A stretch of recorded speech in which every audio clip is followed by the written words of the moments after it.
The following is a presentation of iRacing on PTR TV. We'd like to thank all of our channel partners for their support. Please like and subscribe to the channel, and we hope you enjoy today's broadcast.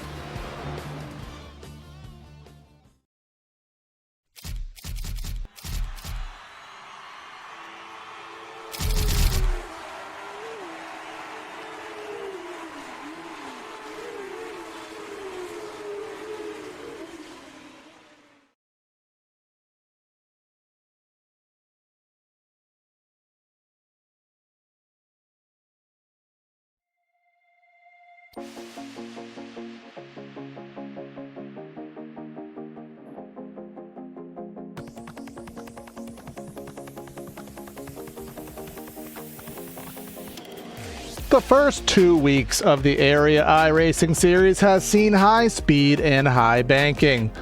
We started off at the World Center of Racing at Daytona, and last week we went further south in Florida to Homestead, Miami, to the variable bank track where they're ripping the boards like Larson. Well, today we head to my home track up in New England, New Hampshire Motor Speedway, the Magic Mile. For the 1 mile paperclip track, multiple different ways to approach this, but we'll be using the brake pedal for the most part the first time this year. Welcome everybody to PTR TV for today's coverage of the Area Truck Series. It is going to be round number 3 for 120 laps here around the paperclip in Loudon, New Hampshire. Going to be myself, Corey Silva, in the booth and in the production truck. And of course, I got Brad Dalton here to help me out with some of the calls here today. So Brad, again, you can kind of say one way, this is almost the first quote-unquote real track of the season. I know, kind of offense to Homestead in that category, but the first time that these guys are really going to have to put all of their skills to use here at the difficult Magic Mile. Yeah, good morning, good afternoon, good evening, everybody, wherever you're at in the world. This is, I'm glad to know it's your home track because my home track got axed in a certain year that I don't like to think of that actually happened. But my home track, Kentucky Speedway, took the axe, and you can run the Rusty Wallace racing experience there, but you can't do much else. This is, I think you said it best. It's the first real track that we're going to see action on. Of course, we had that amazing win in round 1 at Daytona by Mason Kane, and then Brian Mercurio in the win last week at Homestead, Miami, which, granted, Homestead's a pretty fun track, but this is really going to be a challenge. It's something different than what we've ran the past couple weeks. And Corey, this is going to be a good one, and I'm glad to know it's your home track because I'm going to lean on you for a lot of the information on this track.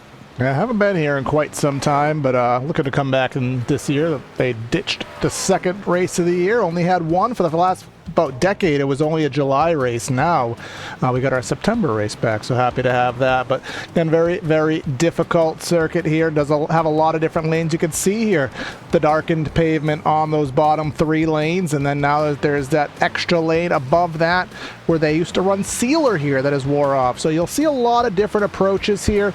You'll see guys doing different patterns with shifting and different break points, and hopefully not doing what Cameron Hearn is doing there and running all the way up in no man's land there. But all in all, we'll see what these guys are capable of here. 120 laps. We ran 120 laps last week, Brad, at Miami, but lap times, even though we're a half mile shorter, running about the same times we were running last week. Yeah, and that doesn't surprise me, all things considered, just knowing how this track can be pretty tricky. It's a track that brings a lot of different things to the table, all in on, just over a mile long there. You can see just sort of, I don't even want to call it a unique shape because it's an oval, but it really is. I mean, they call it a paperclip for a reason. It's real odd in the way it runs, but it is pretty fun. There is actually a road course that runs on this track as well, if you can believe that or not. Best roval in motorsport. Best roval, better than Daytona. I mean, obviously it's short, but if you are an iRacing member, go take a slow car, take a Mazda MX-5, an F4, a Skippy, anything, and take it to this road course. You will thank me. But in the real world, Brad, this is kind of one of the first deviations we'll actually have here in area compared to the real world. Of course, if you're watching this live, which a fair amount of you are, you'll know that Martinsville is on the docket for this week, and I will imagine they wanted to evade the usual sim messes that happen at Martinsville and wanted to keep a track in the same vein. That's just kind of speculation on my part as to why we're here as opposed to there. But regardless of such, qualifying is now underway.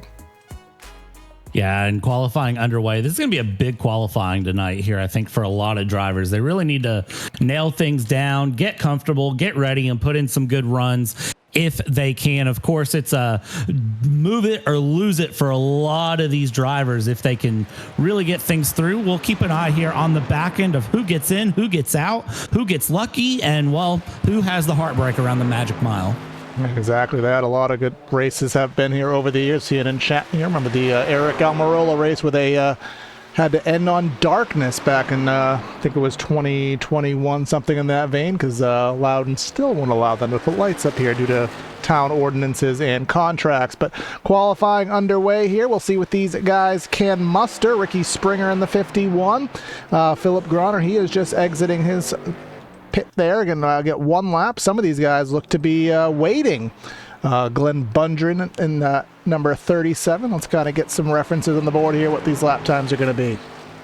Yeah, Glenn Bundren, one of our open cars that is make it or don't make it category here. You got to get through 30.787 when a 30.682, a 30.5 is now the time to beat. So Brad Slaughter Jr. very quickly throwing that car up in the mix. He's got one top 10, 3 laps led here on the season, bringing things through. Forrest Smith across the line.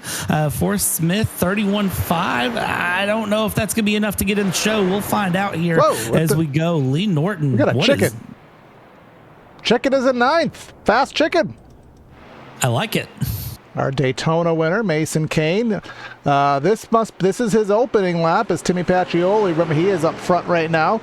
He is just taking the pole, but you can see that line Mason Kane's doing, trying to get every last bit of speed he can into turn number 1 on his flyer here as that lap will be underway.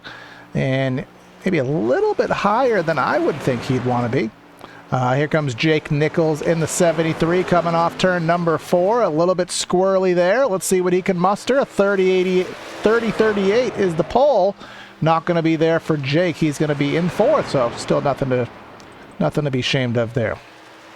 Not at all. I don't think 4th is bad at all. Jordan Kuntz here coming through, and this is just his out lap. Again, it doesn't take long to rip a lap around here, so really, I don't blame anyone for holding off. Brian Mercurio, the winner last week at Homestead, Miami. Let's see what time he can bring through that number 82. Coming off a 2 there, run it up against the wall, and then just send it through. Again, this is traditional oval racing. You're going to take a pretty traditional line here in qualifying, I'd say, but Corey, we'll see some drivers do some different things as they go. Yeah, you can kind of use that inside lane at certain points, but usually you're going to want to use the banking that the upper lanes provide here. 30.47 puts him P3.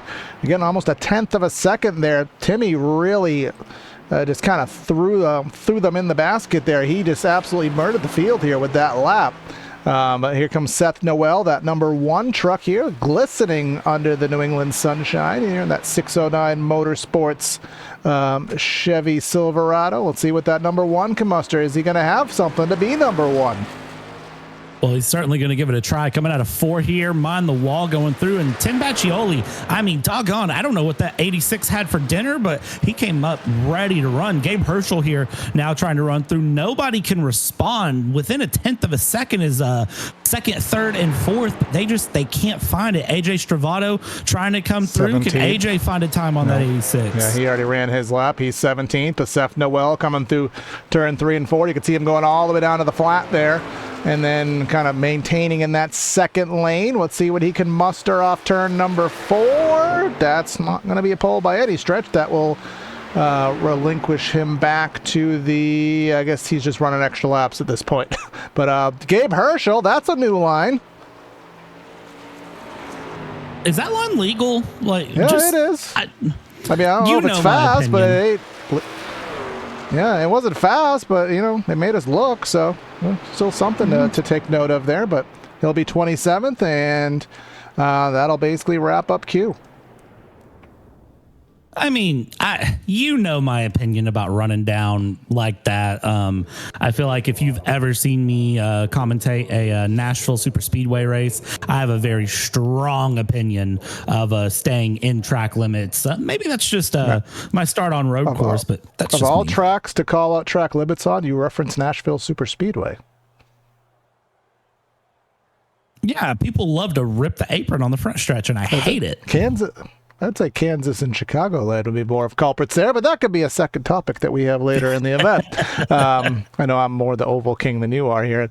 As you can see, we are just outside turn number 1 here at New Hampshire Motor Speedway as our scenic cam is having a blast, but we are now in warm-up here. And we'll see if these guys do take to the grid.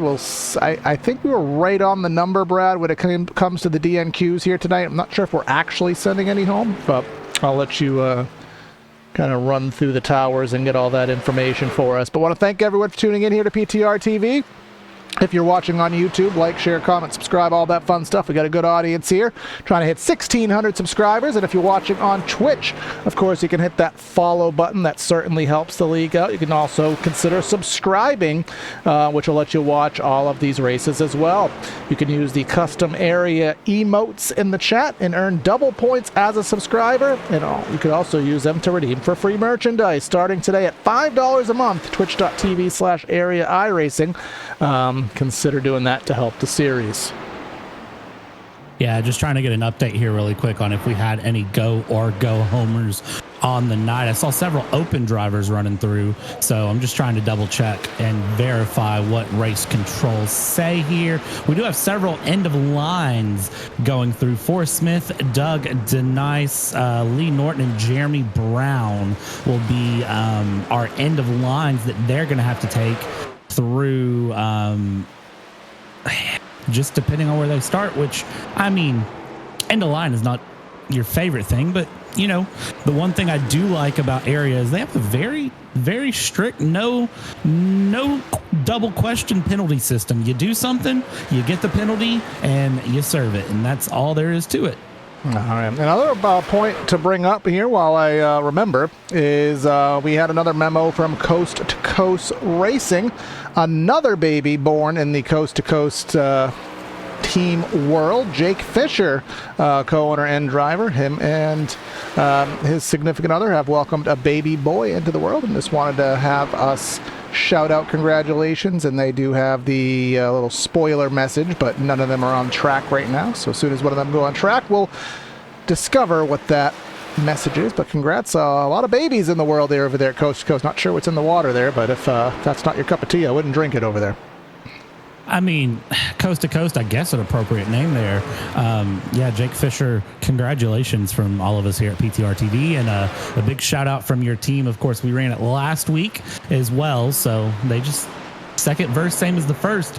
I have to ask, are the similar kids going to be running together and racing and sim racing through? Are we going to see some Coast to Coast teammates here in about 15 years of sim 15, racers? I think 13 is the iRacing minimum age, I do believe it is. So, but either way, kind of cool to see there. And I'm just taking a look to see if any of those 80 trucks get on the track. Herschel, and then who else is it? Mercurio. That's the 84, and then there's the 86. Timmy, will catch an eye on him in a little bit because he is the pole sitter. Other things to discuss here. Again, our weather details. Let's see. It was very, very, very warm in Miami last week. And holy mother of toothpaste, it's warm again. It's actually a warmer track temp in New Hampshire than it was in Miami. Make that make sense. 110 degrees sunshine. Well, 110 degree track temp here, and we are racing out of May 15th here in Sim. So that is certainly not going to help grip levels here. I don't know what y'all put in the air up in New Hampshire, but goodness gracious. That's why I stopped going to the July race, because it gets really hot, and sitting on metal bleachers because they won't convert them to individual seats. Yeah, metal bleachers plus heat equals no fun. So that's another thing. The tracks only hold about 50K. Why can't we have seats yet? Why do we still have bleachers in 2025? I don't know. But anyways.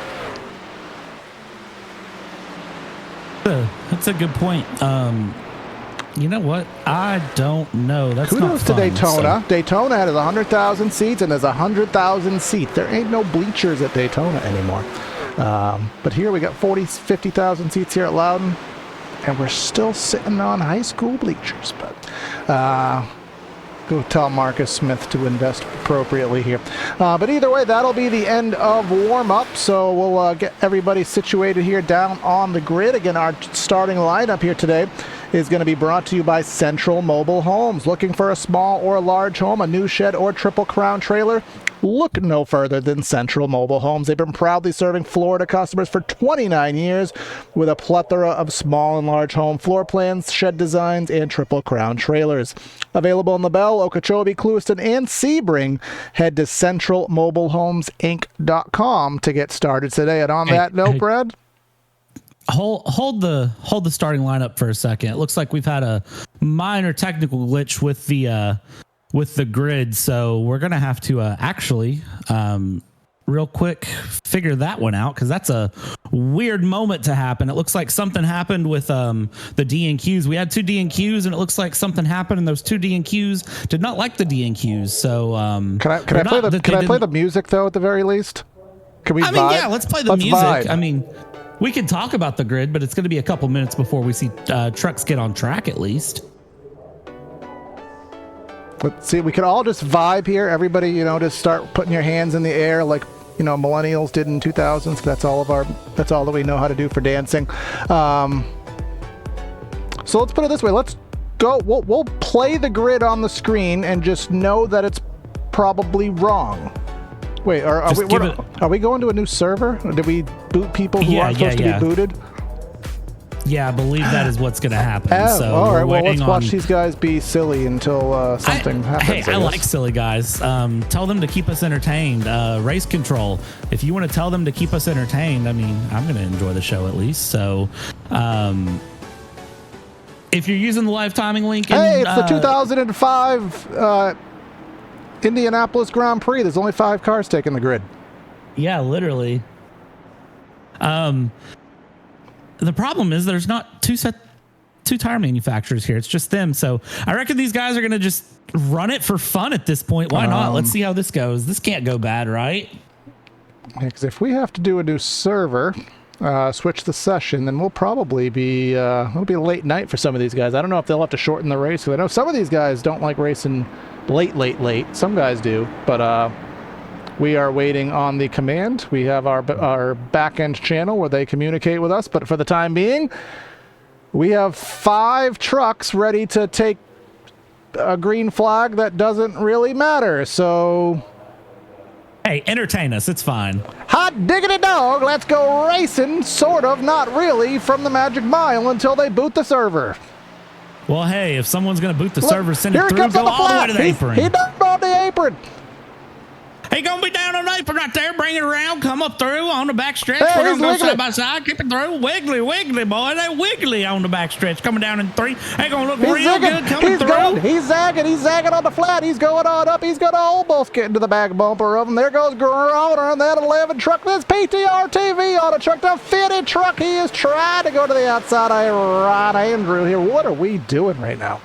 I don't know, but I hope you know that this is a YouTube short in the making. Ain't no way that this isn't going to live on for a while. Goodness gracious me. They're going down the back. They don't know what they're doing. What are we doing? Like a I don't know square what dance right now? trying to pull off Swinging here. your partner around and round, right around loud and touch the ground. They're going up high. They're going down low. Pretty soon they're going to go real slow. No, we will not keep up this voice for the entire race. For those of you in YouTube chat, no, that is actually we vetoed. could do what's my alternative? British. Hey, got the 99 Jordan Coates on the back straightaway. He's got a mighty fast air mate coming into turn number 3. He wants that lobster. He wants that fish and chips when they get for the victory. Down to the flat goes the 16 truck by Gosh. Going down roundy, turn lefty. Roundy, turn lefty. Is that what I just heard? That's what they think. But this is all going to get clipped out when the main broadcast goes on later. So Oh, this will be on our shorts. If you're joining us here at PTR TV, shorts have become a fun little pastime of mine because you can catch the goofball things we do like this. And just know that there will be shorts that are coming out of this. All the way to the flat there, side by side for this race lead here at the New Hampshire Motor Raceplex. Coming back in line, Rocky Boyd the third. He is right to the rear deck lead of the Jordan Coons. Here he comes down to the inside, all the way down on the flat. Is that legal? We don't know, folks. And now Scottish coming off of turn number 2. He cannot get the momentum. A little wiggly, sniggly there, back in line.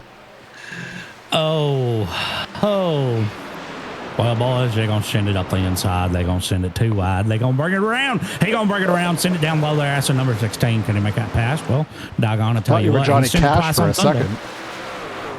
I hurt myself today to see if I could race a truck. I don't know. I guess we could just do this broadcast as if it's a 2000s country song. Loudon ain't a dirt road, but I'm driving real slow. I got my beer in hand, and I want that trophy can. Trophy can? What's a trophy can? We still don't know what we're doing now, folks. We're just killing time. These guys are turning laps, illegally getting practice at the expense of those who have already quit the session. Brad, you can let me know if a new session is up. I don't know if one is, but...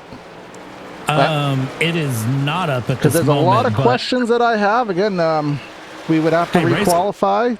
Would they manually set the grid based off what it is? Are we still running 125 laps? I don't know. You're asking questions I don't have the answer to, but I can tell you that race in the contract, Brad. We don't discuss that on the stream. I am just being facetious. I don't even know what the word means, but then why are you saying facetious. The word? Hold on. Oh crap! It actually went off. But that treating serious issues with deliberately inappropriate humor. All right, facetious. I'm actually accurate. No, I use the word facetious right. Wow. Okay. Did that come through? It partially came through. All right. I hope that Siri look at their side by side. Look at. at. They're racing. They're driving them trucks. They're hitting the gas. They're going fast. Now they're turning left. Turn left. He turned left. He's turning left. He's turning too much left. I'm making a left turn. The old clip from The Onion was actually filmed here at if you go look up The Onion NASCAR, the footage in the background was actually from Loudon, ironically enough. It was actually a pretty good clip back in the day. Frank is not here tonight, by the way. Not yet. Frank disappeared. Oh, here he comes. Try to make... Now, all right, let me put my real hat on as opposed to my whatever hat I've been wearing for these sort of 10 laps. This is actually really good practice for Rocky because this is almost like Phoenix, how they have been running the flat as of late, in 1 and 2. It can be a viable line running down there at certain points if they're all bundled up. Now he's kind of practicing different dive bomb moves. So even though we are just absolutely being flippant here, this is actually good practice for these two in all reality.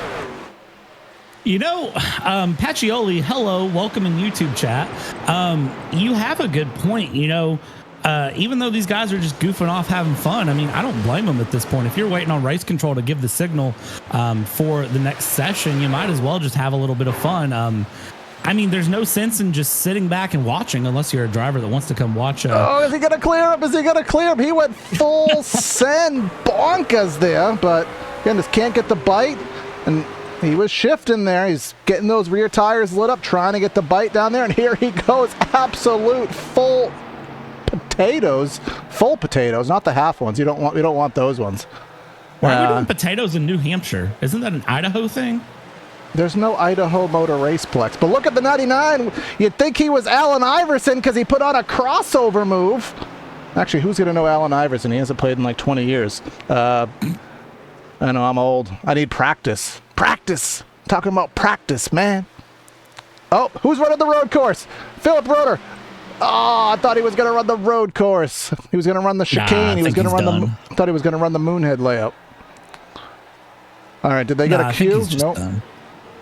was going to say, did they get a cue to stop? And Nope. I think he was just done for now. Oh no. I mean, here's the thing though, is what's funny about this is, yes, this is entertaining, but for these drivers specifically, it gives them a little bit of extra laps here, as we talked about, Corey, to put in some extra runs and get things going. So we're still waiting, ladies and gentlemen, just for the record, for an answer from race control on what they plan to do with this. This session obviously is not supposed to be live. We're on lap 14 of 125 at the moment.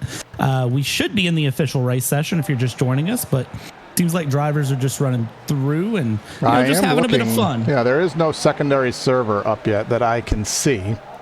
I know there's a custom gridding feature that is very time consuming to implement. I'm not sure if that's what they're trying to do on the back end, is use the existing lineup that we have divvied and set the grid up what it should be. And here they come into pit road, so I'm assuming we have some kind of answers.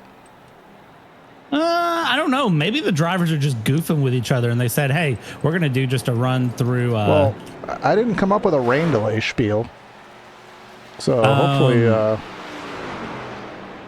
do we have anybody that we can interview and just, see what they're doing in their, actually, I don't want to know what some of these people are probably doing in their motorhomes, but is there anybody in the pit lane we can ask a silly question to about, does pineapple go on pizza?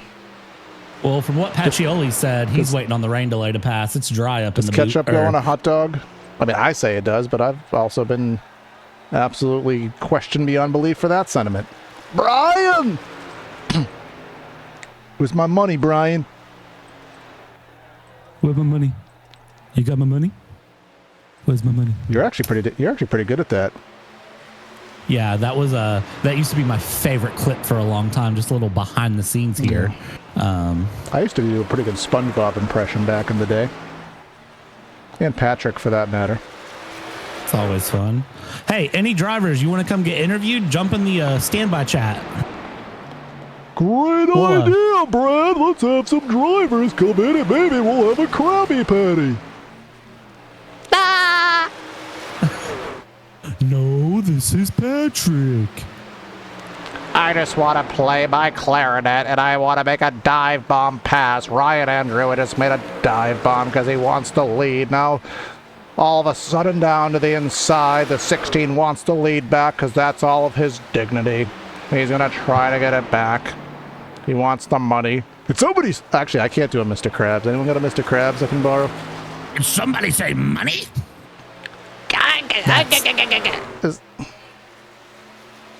I don't know. That's a hard one. I'm trying to think of other SpongeBob characters. There's Sandy Cheeks. How tough are you? Super Weenie Hot Juniors. I don't know, Eric. Now I got a question. Now, when they're trying to drive the race car, do they go left or do they go left? Did you say that trucks from Texas are dumb? West? East? I thought you said west. Huh? Here's the rule. You got to talk in a cartoon character if you're going to be up here, Tanner. Give us something. Give us something good real quick. I don't know any. I don't watch cartoons. I can't lie. Gabe, you got a good cartoon character for us? In general, or what are we thinking here? Any impression? Can you sing? Can you do an impression? Do you have anything relevant to say to what's going on here in the race? I gotta be honest. Well, cartoon-wise, I think the race has lost its purpose, but I'm looking forward to get going here. Hey, I heard you guys didn't like my line and cue. What was that all about? Well, I mean, it worked for Kyle Busch at Talladega one year, but... It ain't working here, man. Yeah, I think you need about PJ7 down there to make that groove work. Oh, we got the fast guy here. We got the guy who's got we got Lightning McQueen here, Mr. Timmy up here. What's going on, bros? If you ready for this? I'm ready. I wanna get in on the cartoon character impersonation. Hit it before we actually have to be serious. Okay, I could do a real good Mickey Mouse. Go for it. Let's see if Discord picks this up. Oh boy. Oh, that was pretty good. My voice puberty hit me on that voice. I can't do it. Thank you. That was really all I wanted to do. Okay. You should hear him do it after about 12 beers. It's pretty impressive. Oh my gosh. All right. Man. So Oh boy. It's everybody's getting out off of the control track. We are. Yep. They were doing a manual grid order here, so I think that's what's going on. So while this is going on, before we get our contract axed here or get demonetized on YouTube, we are going to go just take a little bit of a breather here. And we'll be back in about 5 minutes, either with race coverage or some kind of an update. So stay with us, folks.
All right, we are back here at the New Hampshire Motor Speedway after our I never get to use the red flag logo, but I guess we're sort of in a red flag-ish, kind of. We're red flag when the track is open.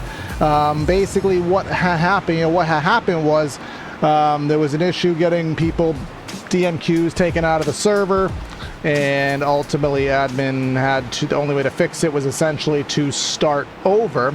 Therefore, we have regenerated the server. I believe we've regenerated it with the same starting lineup that we were supposed to have. So once all the drivers who are meant to be in this race have joined the server, which at this point I think we're waiting on about 5 or 6 more, we will not have a 50-minute warm-up, and we will get straight to green flag action.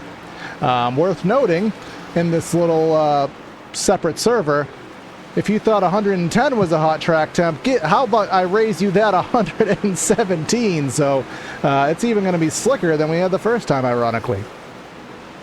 I would say that this is admin punishing drivers, but I feel like this is admin punishing themselves. 117-degree track temp. What in the world are you thinking? And also, for the record, good old Pacioli is still putting in even faster laps right now. I just got a pop-up on my side that he just set in a fast lap out of nowhere. I mean, I don't know what he's doing, but you know what? Okay, that's fine if he wants to go fast.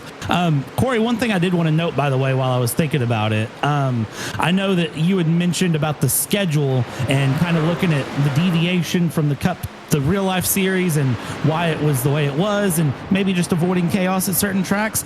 Actually, the team owners in the league are the ones that set the schedule. They vote how they want that calendar to run. So the teams are the ones that said they wanted this track. So you can feel good about that. They wanted to be at your home. All right. We'll take it for what it is, because of course in this, now I'm just going to look up just for our folks at home as well, the rest of our schedule. So for example, next week we will be at the Texas Motor Speedway for the truck series, and we'll have a little bit of a differentiation for the first time next week, because we will be at the Indianapolis Motor Speedway for the Pro Series. The following week is going to be a road course, Watkins Glen, mid-April, and then we'll be headed to Rockingham and Darlington about the next month and a half of racing. So a lot of skill tracks coming up in this schedule, so kind of the luck of the draw. I mean, it's hard to say Homestead's a luck of the draw, but it is a pack-oriented race for the most part. Again, this is the first time that we have finally, I guess, a tenth of a second was our pole differentiation here tonight, and that has absolutely not occurred once this season. Oh, not at all, and I don't think it's going to happen again, but it's pretty awesome to see going through. Actually, I say it won't happen again, but I tell you what, these trucks are so closely contested. So I already did the ad read for Central Mobile Homes, but again, Central Mobile Homes is our race sponsor, not our race sponsor. Central Mobile Homes is our starting grid sponsor, and now I think, I'm not positive here, Brad, I think we can go ahead and give our PTR TV starting lineup, but there's a slight worry I have that it's going to be broken. So we're going to give you the starting lineup, and it looks right. So if it looks right, maybe it is. We don't have times, though, but Timmy Pacioli up front. Jordan Kuntz going to be in second. Third is Rocky Boyd. He was putting on a show first. Brian Mercurio, he is going to be rolling off in P4. Brad Slaughter, he is glad to be out of Homestead. He didn't have a good race last week. Jake Nichols going to be in the 6th spot. 7th position, we'll find the likes of Mr. Cameron Hearn, Matthew Batby in 8th, and then rounding out our top 10, Peyton Howell, and then Jeremy Miller in the 30 truck.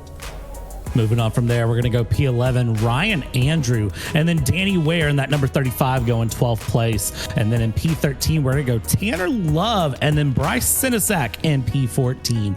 P15, Garrett Conrath, Trey Edison in P16. From there, we're going 17th place, AJ Stravato, and then David Weishart, P18. And then rounding out P19 and 20, Ricky Springer looking nice and fresh there. We'll see if he can freshen his way to the front. And Philip Groner in P20.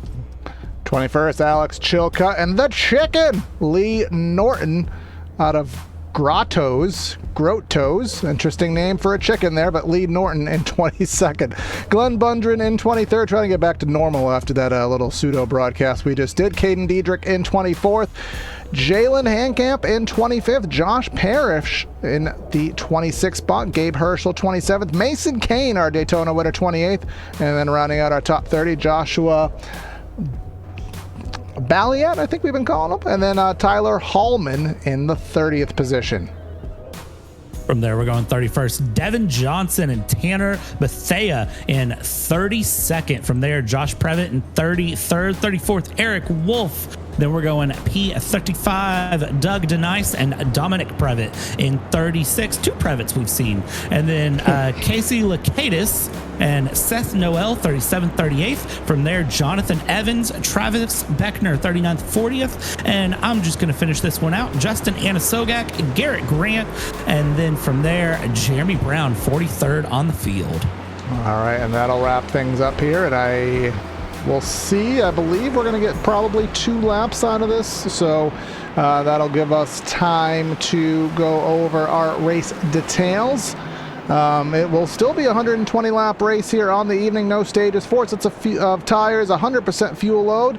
And again, our fixed setups with 3 green, white checkers. Our keys to the race: maintain track position, not an easy place to pass on. To shift or not to shift. We've heard both at play thus far here just in what we've already witnessed.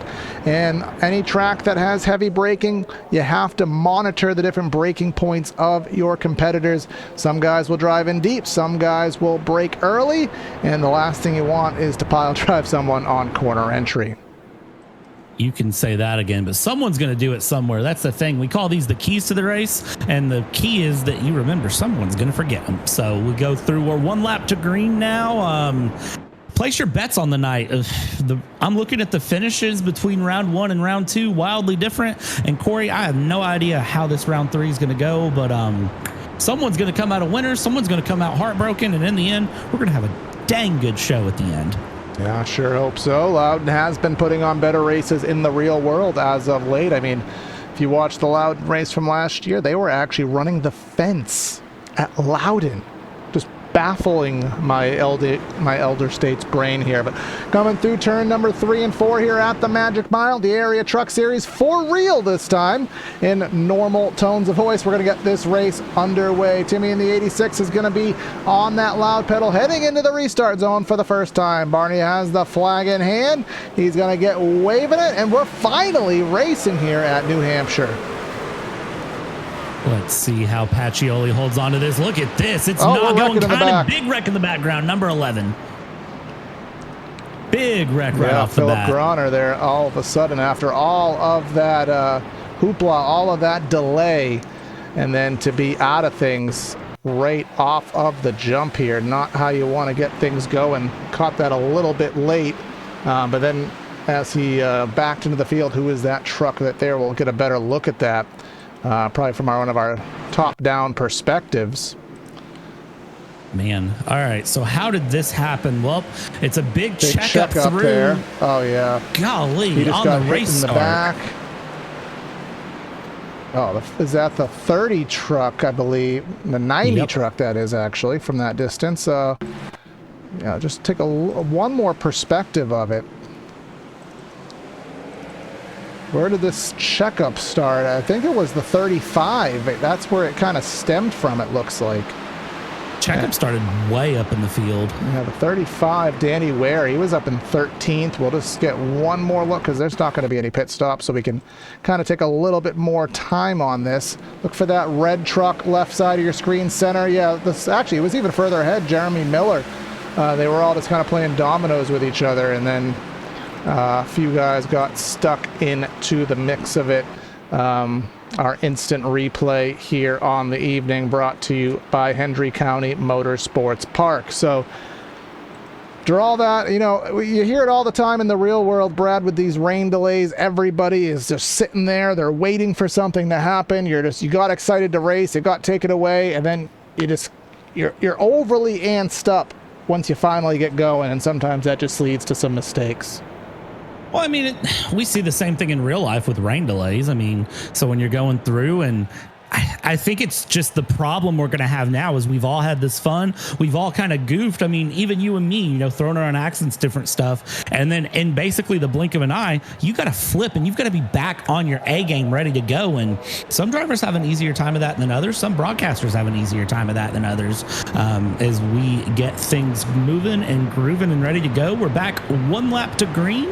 And I don't think that's a sign of things to come. I think this is just a case of getting things moving and going. Not going to be too bad. So we'll see what happens. Yeah, I think these guys will get things shaken out. But again, just the nature of the New Hampshire Motor Speedway does tend to be a track where, at least in the simulator world, doesn't always lend to the cleanest of clean racing. I don't think bottles of Windex will be here. We will not be squeaky clean. It's just kind of the nature of what this track entails. Tough, tight racing. Everyone fighting for about maybe a lane, 2 competitive lanes, sliding up the track, different break points. So, but we'll get ourselves sorted out, I'm sure. We'll try this one more time. Is Timmy trying to start from the outside lane this time, or did Jordan? I think Jordan might have actually got the control in that restart. Yes, he did. He's going to be the leader. He's going to fire off, and we'll see what we can accomplish this time. Accioli getting a big shove there in the background to get things through and done. But that 99, Jordan Kuntz taking off. Look at this. We're basically going to take things 3 wide here in the back. 3 by 3 by 3 they go. Where they stop, nobody knows, but everyone making it out of turn. Never mind. Around. That's going to be Dominic Previtt there. And well, I was going to say they made it through turn 2 this time, but I don't even know if I can technically say that. Yeah, I think we made it to turn 2, but not through turn 2 there. Just a little play on words, but let's see what happened this time by that 94 red, white, silver truck to the inside lane. That's what we're focusing on. That number 1, Seth Noel to the inside. Oh, he just got loose. Seth Noel, innocent bystander, along with Anna Sogak, I believe that was. Really the only residual impacts from that. And yeah, we're struggling to get racing here tonight. That was for I-90 Racing. I mean, they're going to be a little frustrated with that for Dominic Previtt, but I think he'll be able to get that truck going and be kind of okay. Drivers just, again, you have that bit of a breakthrough, and again, you get the sort of calm. I don't even want to call it the calm, but you get out of your rhythm. And it sounds crazy to say, but Corey, you'll admit it just as much as I will. You get into a rhythm as a driver, and even as a broadcaster for us, we have a very set rhythm coming into a broadcast for how we do things. Drivers are even more so. I almost call them obsessive with the routine. When you really get into a competitive point and you're competing in a series like Area Truck Series and Area Cup, Area Pro, you get into such a rhythm that anything throws it off, you're having a bad time, a very, very, very bad time. Yeah, I am certainly a rhythm driver. I used to be very, very good at Martinsville in my iRacing heyday, and I'll tell you, last thing I could do is run a green-white checker. I needed to be like Larson at Homestead. I needed 30, 40 laps to get myself going. Getting some information here from our social media avenues, and 21 cautions last night in the Cup race on IDK Player YouTube channel. So if that happens today, rip, to say it nicely here, but gives us an opportunity to go over one of our sponsors. Our sponsor of our replays brought to you by Hendry County Motorsports Park. They are back. Racing is back at Hendry County. Join them Saturday the 29th of March to see Thunder Trucks, street stocks, and more.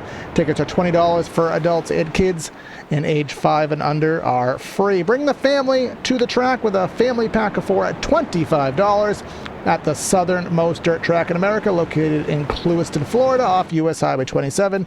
You can go to henryracing.com for more info. I'm usually really good at these ad reads. I don't know what is wrong with me here today, but let's get ready for a restart. Restart coming through, coming off at 3 and 4. That official pace truck pacing these trucks around. Try saying that 5 times fast. And the number 86 going to be up in the lead for Coast to Coast Sim Racing. That is Tim Pacioli going to be bringing it through again. The 99 there on the inside. Jordan Kuntz actually the control truck, but Pacioli wants to get his lead back there, starting on pole. And I tell you what, he can't nail a restart for anything going through. We're going to go back racing and look at this. 3 wide, almost 4 wide. Corey, avert your eyes, sir. 4 wide coming off a 2. Oh, the 52 just about hit the tunnel wall there. Hearns dead squiggly off the exit of the corner there. I thought he was going to turn down into the 52, but luckily able to control it. And there they are running that lane we saw in our little pseudo broadcast before this during our test session, if you will. Everyone running down on the flat. And I said this wasn't supposed to be a pack race, Brad, but clearly these guys didn't get the memo. Yeah, no, these drivers are not settling things. And I think everyone's just real gung-ho to get this race going and get all the way forward that they can. And here becomes the problem. When you get gung-ho like this, you get antsy like this. Oh, like this. You start making mistakes like that right there. We don't have a chicane layout here. Real low. I mean, we could, apparently. Yeah, trying to see who that truck was down there, the inside, that blue truck. I guess his name will go unknown here, but somebody's down there, and we're wrecking in the back again. Eric Wolf, that will not bring out a caution. We'll go to our Hendry County Motorsports Park replay and see what happened to Eric Wolf. Perhaps a little bit of contact from Jeremy Brown there, and hit him once for good measure and twice to finish him off. Yeah, and a little bit of a netcode tap involved as well. Just a little bit of air there, but I think that hit would have happened anyways. Checking back in up front, look at this. Rocky Boyd has gotten past Tim Pacioli. Wow. I keep wanting to call him Pacquiao for some reason. I hate that lane. I know it's legal. I know the trucks are going to run it, but golly, do I hate it. And that's just, that's me going on my boomer complaint for the day.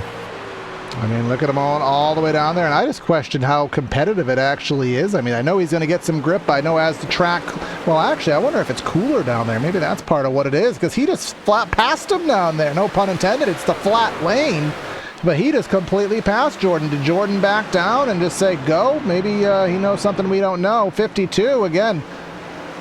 He's just straight running that lane, but you really have to watch out there, because on the exit of turn number 2, that's where the tunnel is here at Loudon, and the inside wall starts to come out. And if you're running too aggressively down there, you're going to meet concrete at least one of these times. But everyone's starting to run it, and then as you can go a little bit further back, they are still in a hornet's nest, a gaggle for you Matt Malone fans. An absolute gaggle going on here as they come through down into turn 1 and 2 we go yet again. Everybody keep things together. Look at that. That's the number. Who is that up ahead? Getting a little bit of a bump. That's our Hendry County car up ahead. We're on board with Stravato here. 2-time league champion, trying to chase 3 this season. And Stravato, I mean, consistency is key as it goes through, but Stravato currently the not 60. in a great... Alex Chilcutt down to the flat, forced his way back into the normal racing line there. Nearly a little contact, if not actual contact, with Tanner Love in the number 71 truck. And here comes the different braking points. 81 giving a little bit of a push. Brad Slaughter to the back bumper of the 60, and now forces himself down low, looking for 3 wide, but has to think better of it. Tell you what, if you were looking for a boring race, this is not the one for you. This race is all over the place. Drivers are not keeping it calm and together. They are just absolutely sending it. You got 3 wide action if you want to look around for it. You got 2 wide action if you want to look around for it. And guess what, Corey? We're starting to hit lap traffic up in the front. What we do have is Peyton Howell just driving by with just complete chaos in that lane down there, just going full send on that flat. Tried to clear Kuntz. Now he's going to do it once more. He's going to try to do it once more time. English is hard, especially after what we did, but he will clear. And let's see if he runs this absolutely ridiculous line here in turn number 1. Well, I have a feeling that if I'm a betting man, I'd be rich. And what do you know? On board Whiplash SimCam telemetry down in the bottom right there, going in 3rd gear through 1 and 2. And oh, Rocky Boyd, I don't know how close you want to take it to the wall there, but take it close. Make sure you leave a piece of paper there. Now, I'm going to be honest. I don't like that lane either. It's kind of, it's given me, Thank you. And I'm not saying it in critique of anybody in the league. You got to do what's fast, but it reminds me, if you watch the 24 Hours of Daytona, everyone ran that absolutely ridiculous turn one line where they ran about 4,000 feet out of the normal lane and got that cut in. It's kind of in that same line, that same vibe. But you got to do what's fast. If it's faster down there, so be it. But you can see everybody else, a lot of guys still running the traditional lane. We'll see which is better in the long run. Be interested to see what the tire wear is like down there on the flat, because I guarantee you have to be sliding those tires, sending it down there like that. So we'll see where it fares in the long stint. But we have Jake Nichols in that 73. He was looking to the inside of Mercurio there in the 82 truck. And he is closing in on Kuntz and Pacioli, who is starting to fall into arrears. Yeah, Pacioli just slowly rolling back. But the good news is Mercurio is a teammate there, so might make life a little easy as Pacioli goes side by side with Jordan Kuntz up ahead, trying to get the pass done, gets a little bit of a run slowdown on the straightaway. That blue tail there very clearly sticking out for all of those coast-to-coast cars. Now the run through 1 and 2. Can you make this stick? No, you cannot make it stick. Hold it side by side. Send it deep into 3. Maybe you can make the move done. And Dusted, again, going all the way down, almost touching the grass there with the tire. Yeah, just about. You don't have that wall to be dangerous, if you will, in turn number 1. And I have a feeling we're going to see a dive bomb for the lead. All the way down there to the flat. Look. Just chasing the grass, trying to block each other. And this is where you got to watch out for that wall that sticks out.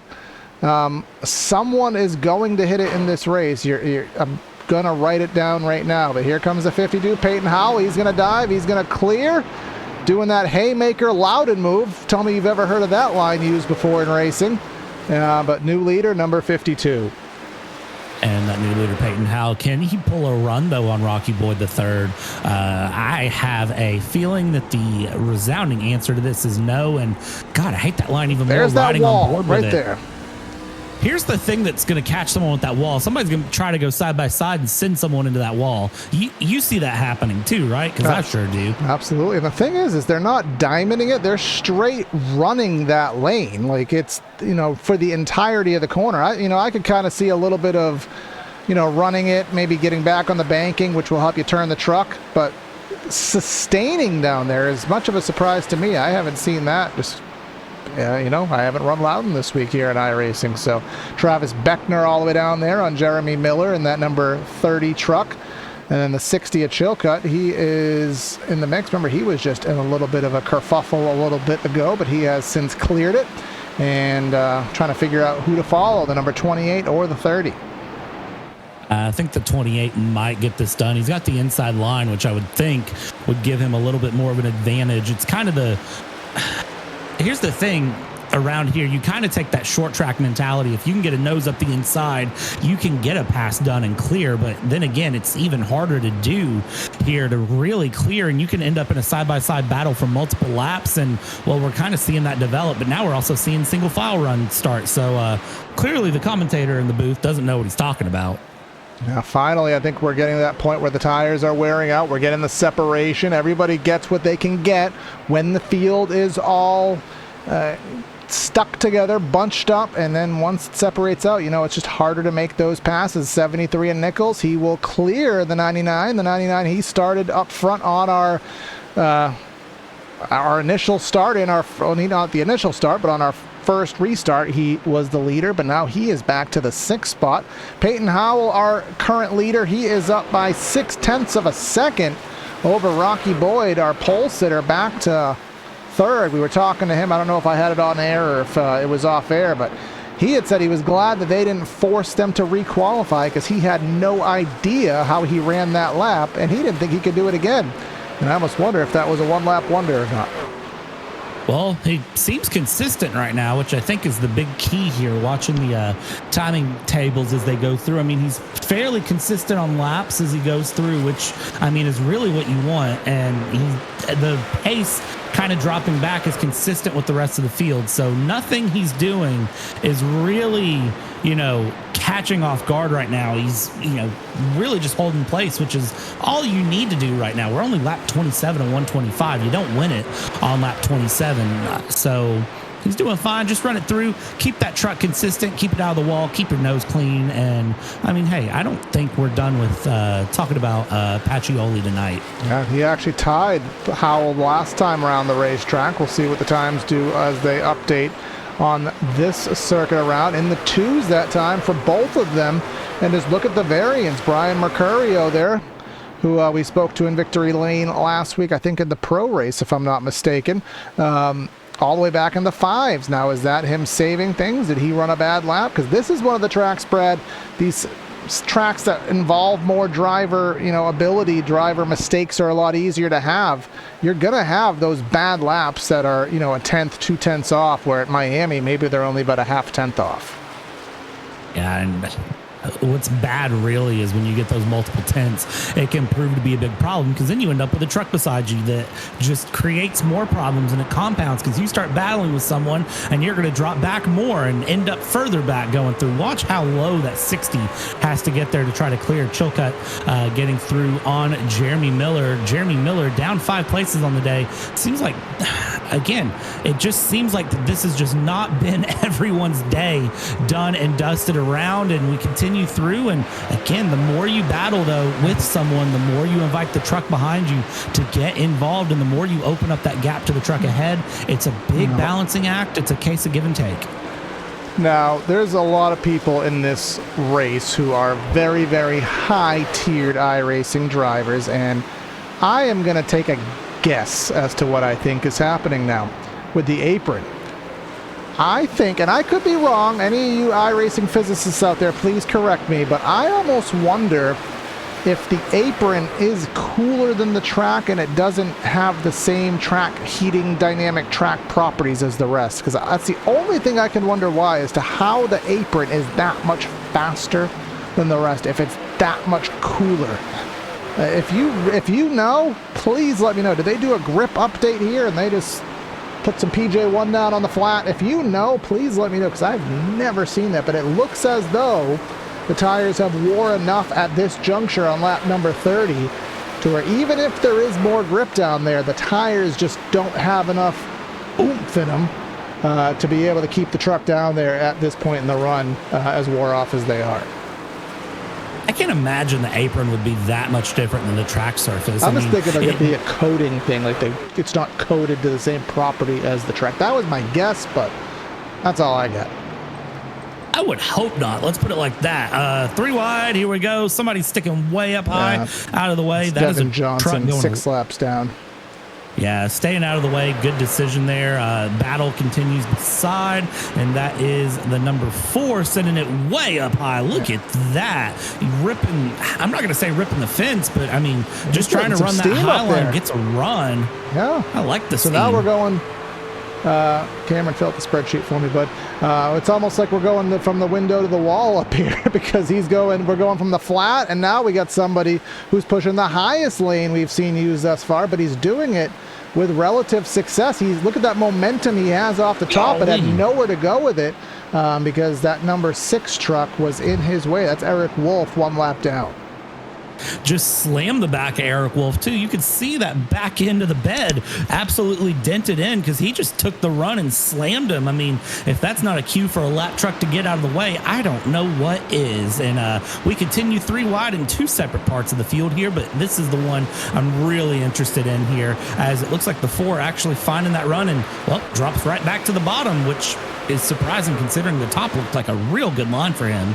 Yeah, and there goes the 35 truck making a look to the inside of the racetrack here. Underneath, that's Danny Ware. And then the 28 says, hey, I got some track down here. You didn't know about it. It's called the apron. Now he's going to go down on the inside, and let's see where he goes. He's our Hendry County Motorsports Park truck here, that number 28 of Travis Beckner, and he's going to do the little slider. He's going to clear the 35, but he couldn't get all the real estate that he wanted, because Cameron Hearn was there. That kills a little bit of his momentum, but let's see what he does if he's going to do the Loudon haymaker.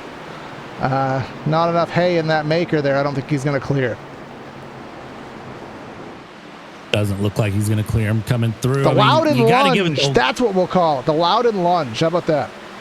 I like that better. Yeah, Loudon lunge it around. That's a good one there. Look at this, the 8 and the 99 continuing to battle. That's Ryan Andrew and Jordan Kuntz. Jordan Kuntz was leading at one point and has now dropped back pretty far. It seems like if you get up in front, you do not stay there. So I think drivers who took that restart a little bit easier are having a little bit better of a time now. 89, Matthew Batby. Look at that down on the inside, trying to get this run, trying to get this pass done, sending it through. I mean, everybody is... It's weird because it looks like nobody's driving super hard, but it looks like everybody's sending it 110% lap after lap, which this track kind of does that. That's why I think of it as the magic mile, because it magically makes you drive the hardest you can and, well, feel like you're just having a nice little Monday night stroll on a Tuesday night, if there ever was one to have.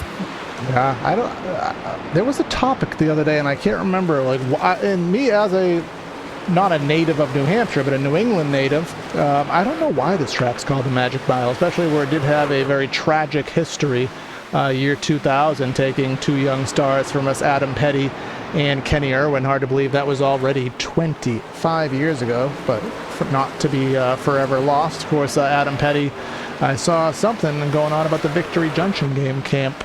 I think there were some donations done. That was done in Adam's honor, as a matter of fact, by his father, Kyle. A little bit of backstory there, but I never knew why this place was called the Magic Mile. If anybody knows, put it in chat. Being a little NASCAR historian, but that is one fact that has slipped my brain. But let's go a little bit further back in the field, not missing anything up front at present. Brad Slaughter in the number 81, looking to the inside of a lap car. Going a little bit further back, someone I'm very surprised to see back here is David Weishart, somebody who I know is super fast. I've raced with him in the past, seen him up front, but he is just not really loudening to the level that I thought he would be loudening today. Yeah, I agree with that too. And just so you know, the reason it's called the Magic Mile is because the magic part comes from just how unpredictable the races are. Because this track is actually considered the Daytona 500 for the NASCAR modifieds when they run through. So it's considered that, and it's absolutely unpredictable when they come around. So from my understanding, that's why it's called the Magic Mile. And unpredictable, crazy racing. I mean, look at this. We're 3 wide on a mile track through the inside on the 28. I don't know how much more unpredictable you want. Thankfully, again, nobody's hitting the tunnel wall there coming out of 2, keeping things going. David Weishart, just to go back to your topic there, is not really having that great of a run going through. I mean, he's doing, I guess, okay, but I feel like there's a lot more in that truck to give than what he's got here. And 23rd on the night so far, 14 seconds back from the lead. It'll take some time to see if he can get it back forward. He's going to try at least, but I promise nothing for him.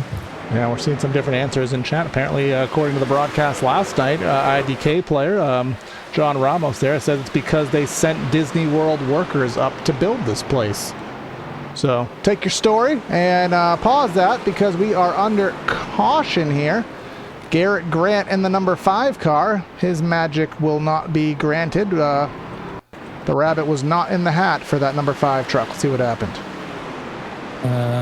Coming through midline. That was a little bit of help. A lot of help actually. Yeah, that was a good old little ping pong moment is what that was. Let's see if we can see exactly Seth who that Noel was. on the 1. Seth Noel pulling the Caitlin Clark for 3, and Brick. I mean, I know March Madness is going on, but we know we don't need to shoot our shot every time here. The month of love, February, is already done and dusted.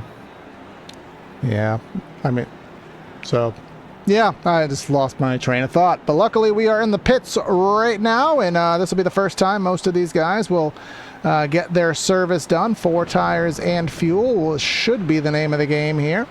If you did anything but, I would highly question what your reasoning was to it.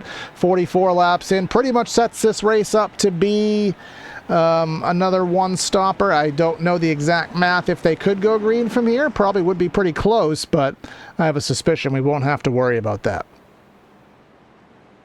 That's probably a good guess. I'm gonna put money with you on that one. So this will be interesting. we'll see what happens here. I have a feeling that there will be some happy drivers, some upset drivers at the end of this one. Our rear spoiler, we've been from Coast to Coast Racing. Again, Jake Fisher, the Coast to Coast driver owner who had a baby. It is a boy. Congrats to Jake and Leah there. It was pink spoilers last week, and it was blue spoilers this week there. So if another driver has a baby next week, then again, I'd be concerned. I'm already done with kids, so if this league has an aura that you will get a woman pregnant, then we'll have some concerns. I know, Brad, I thought that you said that was in your cards coming up pretty soon, so you might have to watch out. Keep it away from me. I get married in 18 days. I don't need that bad juju yet. Give me some time here. We'll see what kind of time we get as we come through the back straightaway here at the New Hampshire Motor Speedway.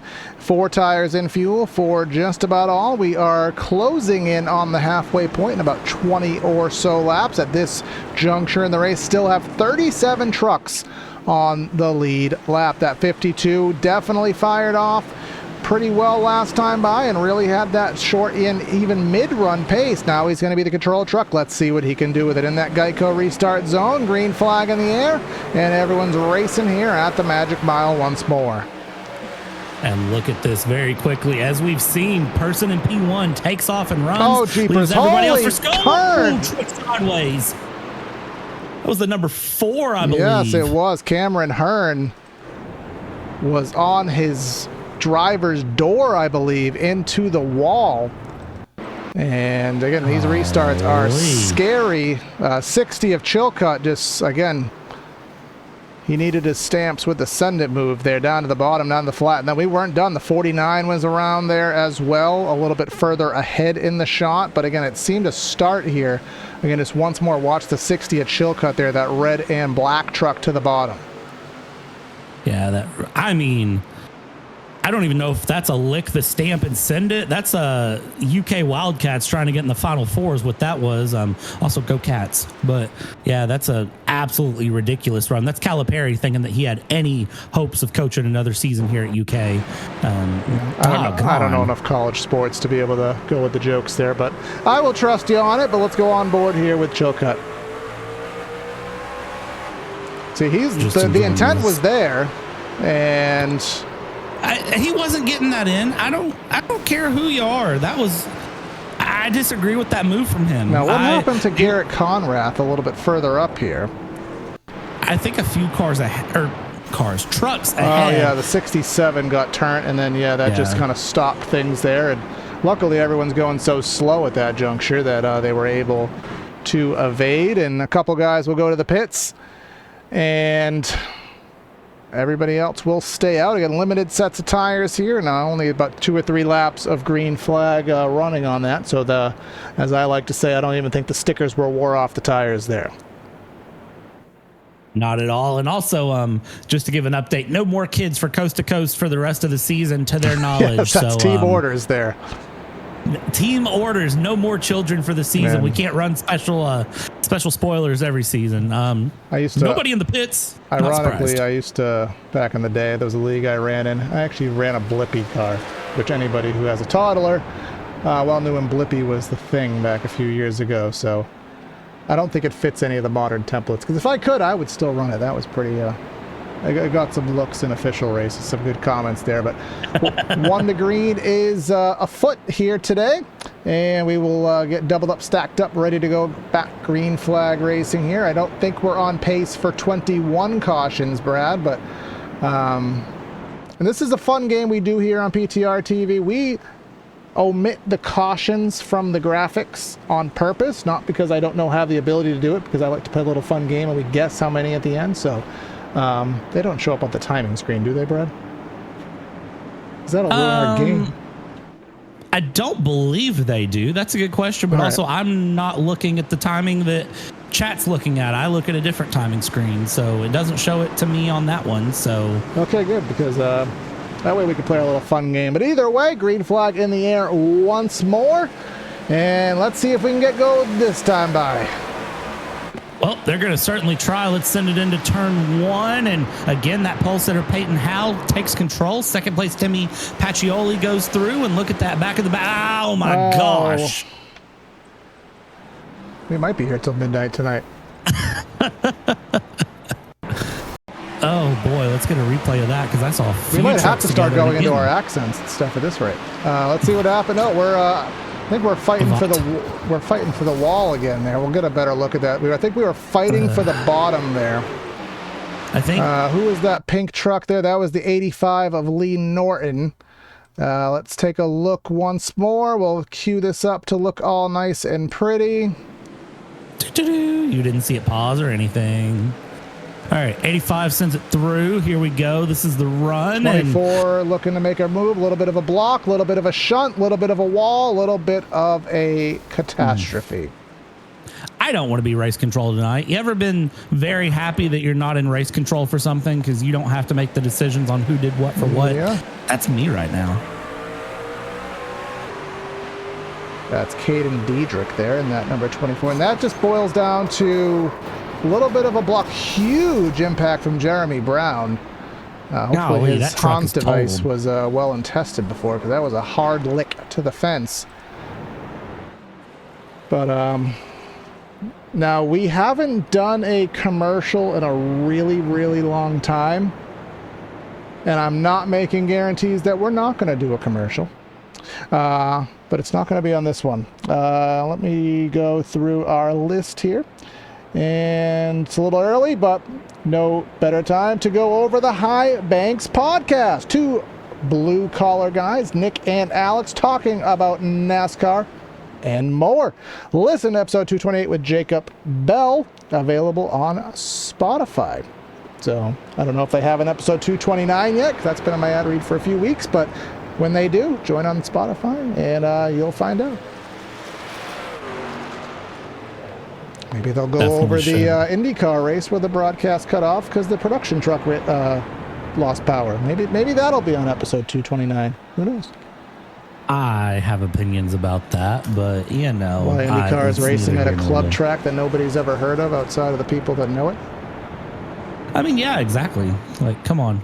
We used to have a podcast on this channel. It's called The Racer's Mind. I ran it for about maybe 10 episodes. I always wanted to bring it back, but then I thought I don't think the world needs another podcast, especially with some of the stuff that comes out of my mouth.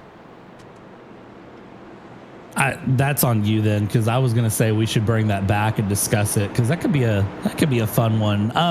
For the record, one of the things I do when I'm not racing and not commentating is I play a lot of flight sims, and I tell you what, I've had some aggressive takeoffs, but never an aggressive of a takeoff as that absolutely was on that last caution there. That was rough. Let's see who decides to go next day. A little differently here. Let's go green from some. Let's go on board with Slaughter here in the middle of the jungle and see what he sees. Well, if you're Slaughter here, green flag in. What's he going to do? He's going to look mid. Well, mind you're inside. Watch up front. I mean, at this point, you're just fingers crossed. You're watching ahead. You're making sure nothing crazy. He had the 7 there low to the inside he had to worry about. A little bit of a tap there on the high line. Good run through, though. It seems relatively orderly. We're only 2x2 this time by. Here comes everybody down to the flat, merging back up. I see contact. Save it, save it. He saved it. And now, no, this ain't gonna work. This ain't gonna work. Is it gonna work? I mean, they're gonna make it work, but the goodness gracious lunge me. And the crossover. This still ain't gonna work. Never say never, because clearly they know something we don't, making that work 2x2 now.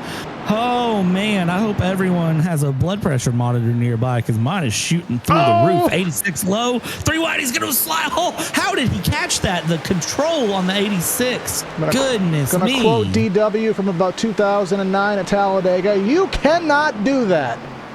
As soon as somebody did it there. Look at the 86 Pacioli. He's trying to get his spots back all the way down to the flat. He's going to be down there to the lower line, and somebody's kissing the wall there in the back of the field, just losing some momentum. But 16 of Rocky Boyd up front.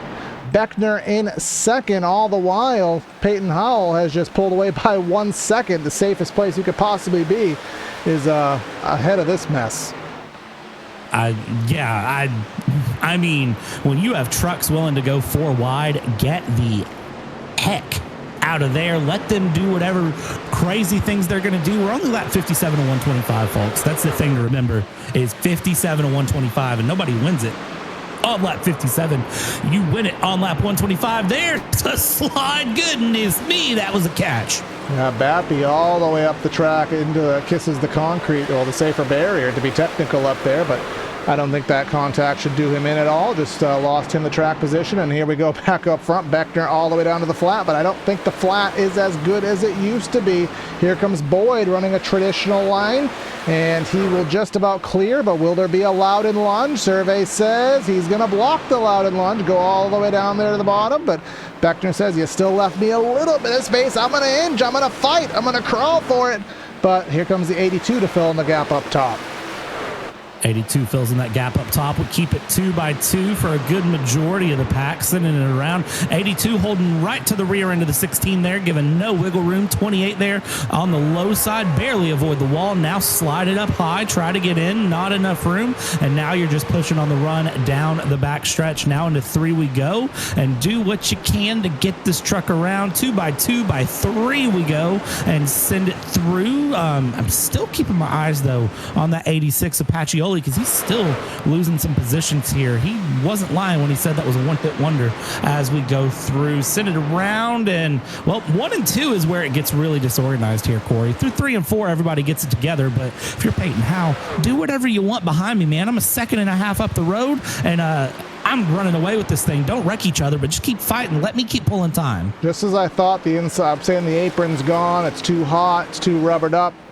Nope. Peyton Howe's like, nope, I'll hold my alcoholic beverage of choice, because here he is just not ripping the boards, ripping the whatever you want to call the apron in a more entertaining way. He is just not even looking at the racetrack until the exit of the corner. He is doing that, and he's doing it faster than anybody else here at present. Let's go take a look in the back of the field. We got side by side Joshua Valiant and the number 26 of Jonathan Evans. Evans all the way down there on the flat.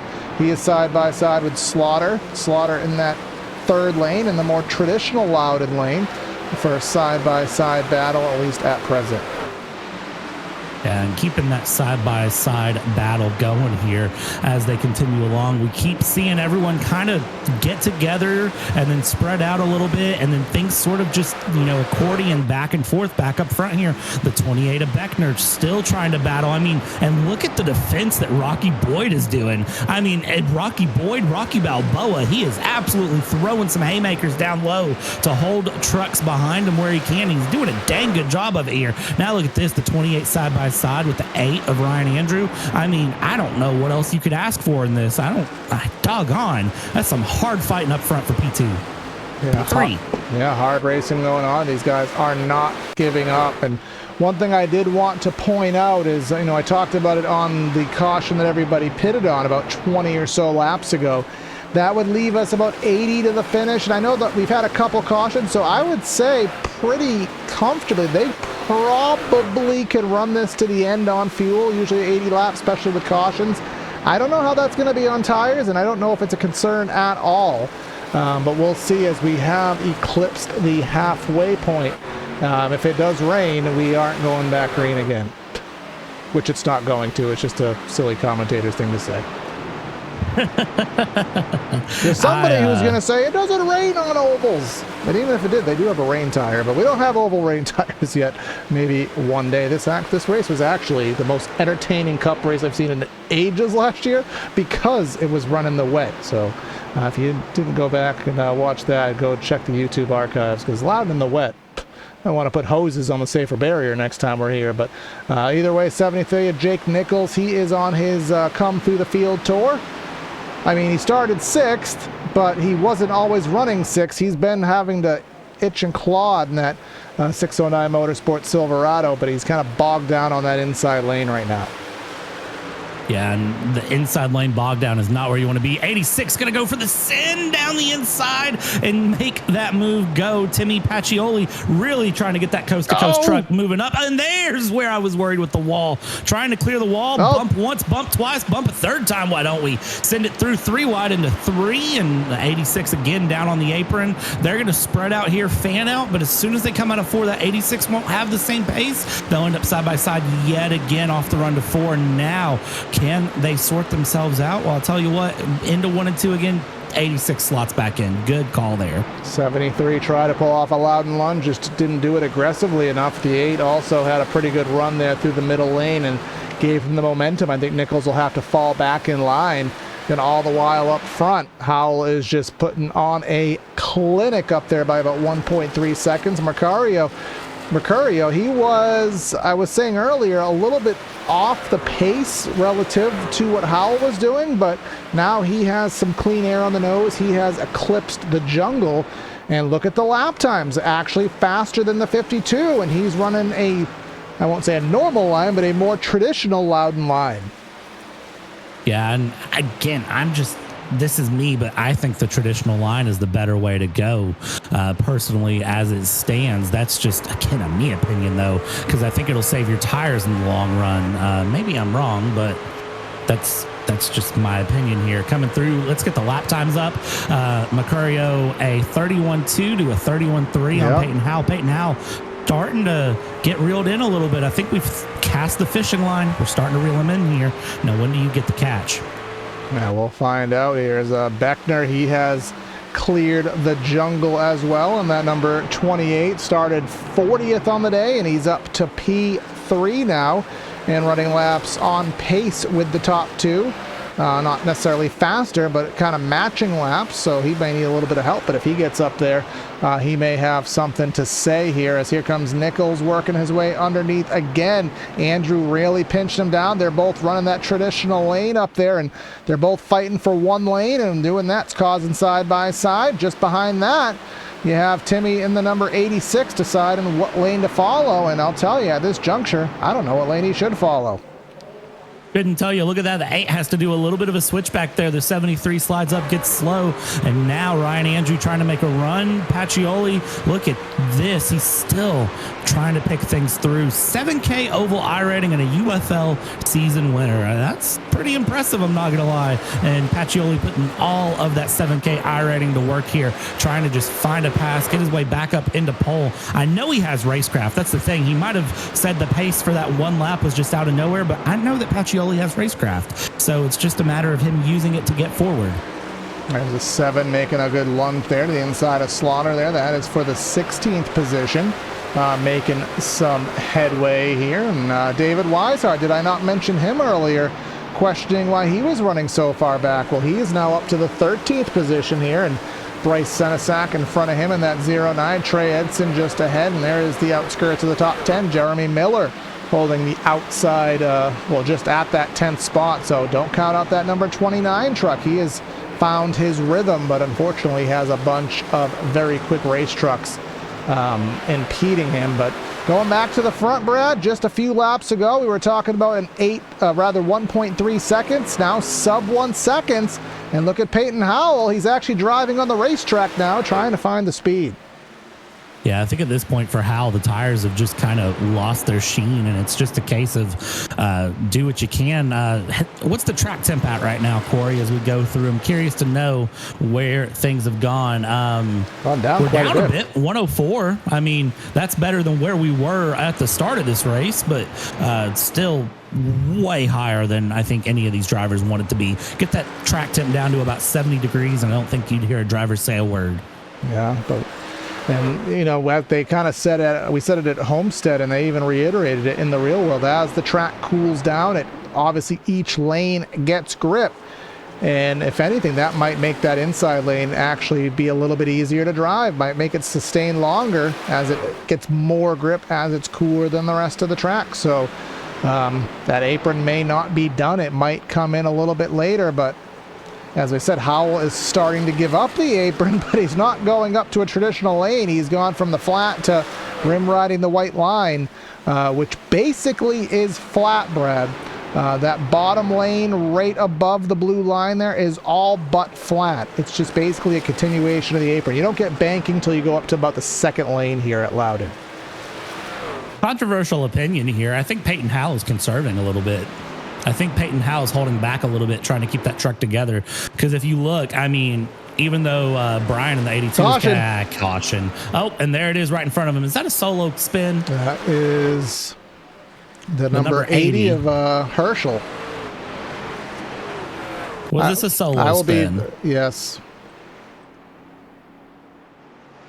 You got to feel for him. I mean, truck just snapped off it too. Here, I'm trying to now in my iRacing knowledge. That is what did it. The fact that one more look right, I'll pause it right here. The fact that his right rear tire stayed above the blue line is the reason that caution came out. Just the way that the way that the caution coding works. And it's frustrating sometimes, and I get it, because you can't have, live race control in every race session that's ever going to exist. But some of the things that iRacing will throw cautions for, like I look at that and I go, that shouldn't have been a caution. So the entire algorithm is that the racing surface is deemed by iRacing to be, above the apron. So if a car is sideways to oncoming traffic on the racing surface, and the car passes them while they're sideways, it triggers a caution. So if that right rear was below the apron, we're all clean and green. But unfortunately, or fortunately, depending how you want to look at it, we're going to get regrouped back up. Everybody's going to have a pit stop here, and we'll see. I don't see any opportunity for tire strats here because we ran far too long, but hopefully everyone can have a good pit stop. Timmy has that number 1 stall. We'll see if that's advantageous for him at all. Is anyone brave to take two tires? The answer is a resounding heck no. 86 comes out 5th place there, about where he was before. I don't remember the exact position coming in, but coming out pretty well. I mean, they're going to come out in order because really most people are doing the same thing. Big one I see, look at that, Rocky Boyd down into P13. He had a 3-second longer stop than most around him, so not ideal on that one, but man. All right, so no, we're gonna wait. I was gonna say let's do our caution game right now, but no, we'll do it a little bit later on. We gotta think of our prize, Brad. We always give away PTR TV pretend NFTs. Maybe one of these days we'll up the game to an actual sticker. If you get if you're closest to the caution, I guess you get a sticker. But either way, we'll play some games later in the broadcast. We used to do trivia too in these Caution Fest races, but we got to come up with some kind of caution interactive games here. But we are on 1 to go, so who knows? Maybe, just maybe, this is the last caution. This will be the final restart. You never know. Yeah, I mean, hey, they could run it all the way to the end. There's no way to really know, to be honest. The drivers do a good job of kind of checking things in once they get in and going. So we're just going to have to kind of watch and see how they do. This is going to be an interesting one to watch on the front, though. Peyton Howell was so fast going through, but Brian was really catching him towards the end. Was Peyton holding back on the tires, or what was the decision there? Let's find out as we are going to bring it off of 4. Pace truck pulls off, hit the Geico restart zone, and let's send this puppy green lap 80 at 125. Barney with the flag in hand, and Peyton will get that amazing jump. He'll get to clear, get that perfect launch into turn number 1. But what kind of launch will everybody else get? We're fanning 4, maybe even 5 wide here out through Loudon here on the back straightaway, and we are wrecking. So there goes that caution logic. We are junking on the back. See 55 of, I think 55 Josh Parrish. He was around at some point. Who is that other truck? Is that the 7 of Josh Ballier? So scope up from the top down cam. We'll take a look at the number 55. He's that blue and silver truck to the top of your screen. Got tagged by the 31 of Mason Kane. A couple innocent bystanders there as they wreck down the back. Hate to see it. You really hate to see it come through, but again, I think everyone needs to take a deep breath on these restarts and just woe it up a little bit. That's my opinion, at least. I've been known to be wrong before, though, but just remember, guys, this race doesn't end until lap 125. Well, either way, we are going to get back to live footage and another caution flag. So I hate to say it, but we are just going to go take a little bit of a breather, go side by side. We'll be back with you for the restart. So please stay with us.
All right, hope you enjoyed that random copyright-free autocross here as we are back at New Hampshire Motor Speedway for round number 3 of the Area Truck Series. This restart will be presented by rickshotsauce.com. Head over to rickshotsauce.com for some of the best hot sauces made locally in South Florida. Try a Locahatchee Classic, Golden Garlic, Palm Beach Pineapple, or South Beach Heat. Follow the Rick's Hot Sauce Rookie of the Year battle in the Area Cup Series and see which driver will take home the $100 prize as the highest finishing rookie in the standings. That's over on Mondays on IDK Player YouTube. But coming off of corner number 4, we're going to try this restart for the 1100th time. And let's see what happens here. We got about 42 laps to go here at the Magic Mile. Green, green, green. Let's try it again. Oh, I'm sure this is going to be a great one. Let's see it go green here as they run it through. And again, the leader just jumps off. Peyton Howell taking off very well done and dusted. And now we're going to go 2 wide, 3 wide, everyone behind as they attempt to just keep this thing moving and grooving. And, well, I think a little bit of patience, a little bit of reserve being shown by some, and some other drivers trying to push really hard. There's a wiggle in the mid-pack, but golly, able to save it. Yep, everyone doing their minding their P's and Q's, but as each lap goes by, that will less and less as everybody's going to have to start losing the patience that I don't know how much we had to begin with, but you're going to need to get those last second spots. A little bit of smoke up front. Peyton Howell, I think he may have made a mistake, and here comes Travis Beckner to the race lead. And let's get a quick PTR TV replay of that one. Did he hit the wall? Did he hit the wall? If he did, I'm going to... Oh, I don't know if he hit it. Just slid it. Yeah, he just missed it by a whisker, but maybe that's why he got loose having to evade it last second, and now he is stuck in traffic. A little bit squirrely there, maybe trying a little too hard. Brian Mercurio, highest he's been on the day, I do believe, in the second spot. I mean, he's been in the up front all race, but I don't know if he's been second or led any tonight. But either way, let's see what he can do if Beckner can pull away.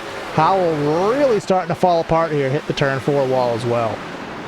Yeah, it seems like drivers are just kind of losing their focus. It has been a long night for them, going on 10:30 Eastern. Usually about this time is really when the races are over. So usually these drivers are done, dusted, over, and they'd be packing it up, getting ready for next week or Thursday night or tomorrow night, whatever they'd be running next. But no, they're putting in a late night tonight, which, hey, that's the game. So every once in a while you got to run late and just make it work here as we run through lap 88. Exactly that. And here comes the 16 Rocky Boy to the inside of Jeremy Miller. Speaking of the number 88, a truck we haven't spoken of too much here, Justin Anasogak. He is back there mid-20s. Garrett Grant slideways into the fence. Lucky that he didn't overcorrect down the track into a competitor, and we stay green. But that number 5 truck trying to build an IHOP with all those pancakes there. This seems like some drivers have really settled into the handling of this truck as this race has continued more than others. And it, you know, you kind of say that, and I hear someone saying, what do you mean settled in the handling of the truck? Well, as the race develops, you're going to start to really feel, did you see that Tokyo drift in the background? Goodness me. That truck came off a 45-degree angle out of turn 2. No clue who that was. Yeah, I probably cut the camera at the exact bad time for that, but either way, we carry on here. We got guys all over the track. Beckner up front is still holding about a 0.3 of a second lead. And again, just gives us an opportunity as things kind of space out here, surprisingly this early in the run, for to let you guys know to visit shop.areairacing.com for high quality merchandise at low prices. Shop from over 100 selections of t-shirts, hats, champion brand clothing, and more area accessories. Easy to shop, quicker to ship, better to wear.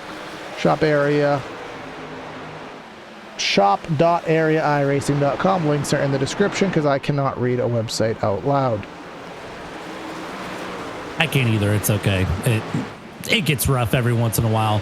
What's not rough right now, Travis Beckner having a good run. Peyton Howell has dropped back into third. Brian Mercurio still in second place in that number 82, trying to find the run, trying to find the gap. A 10.5 separating, make that 0.3 here as they exit out of 4.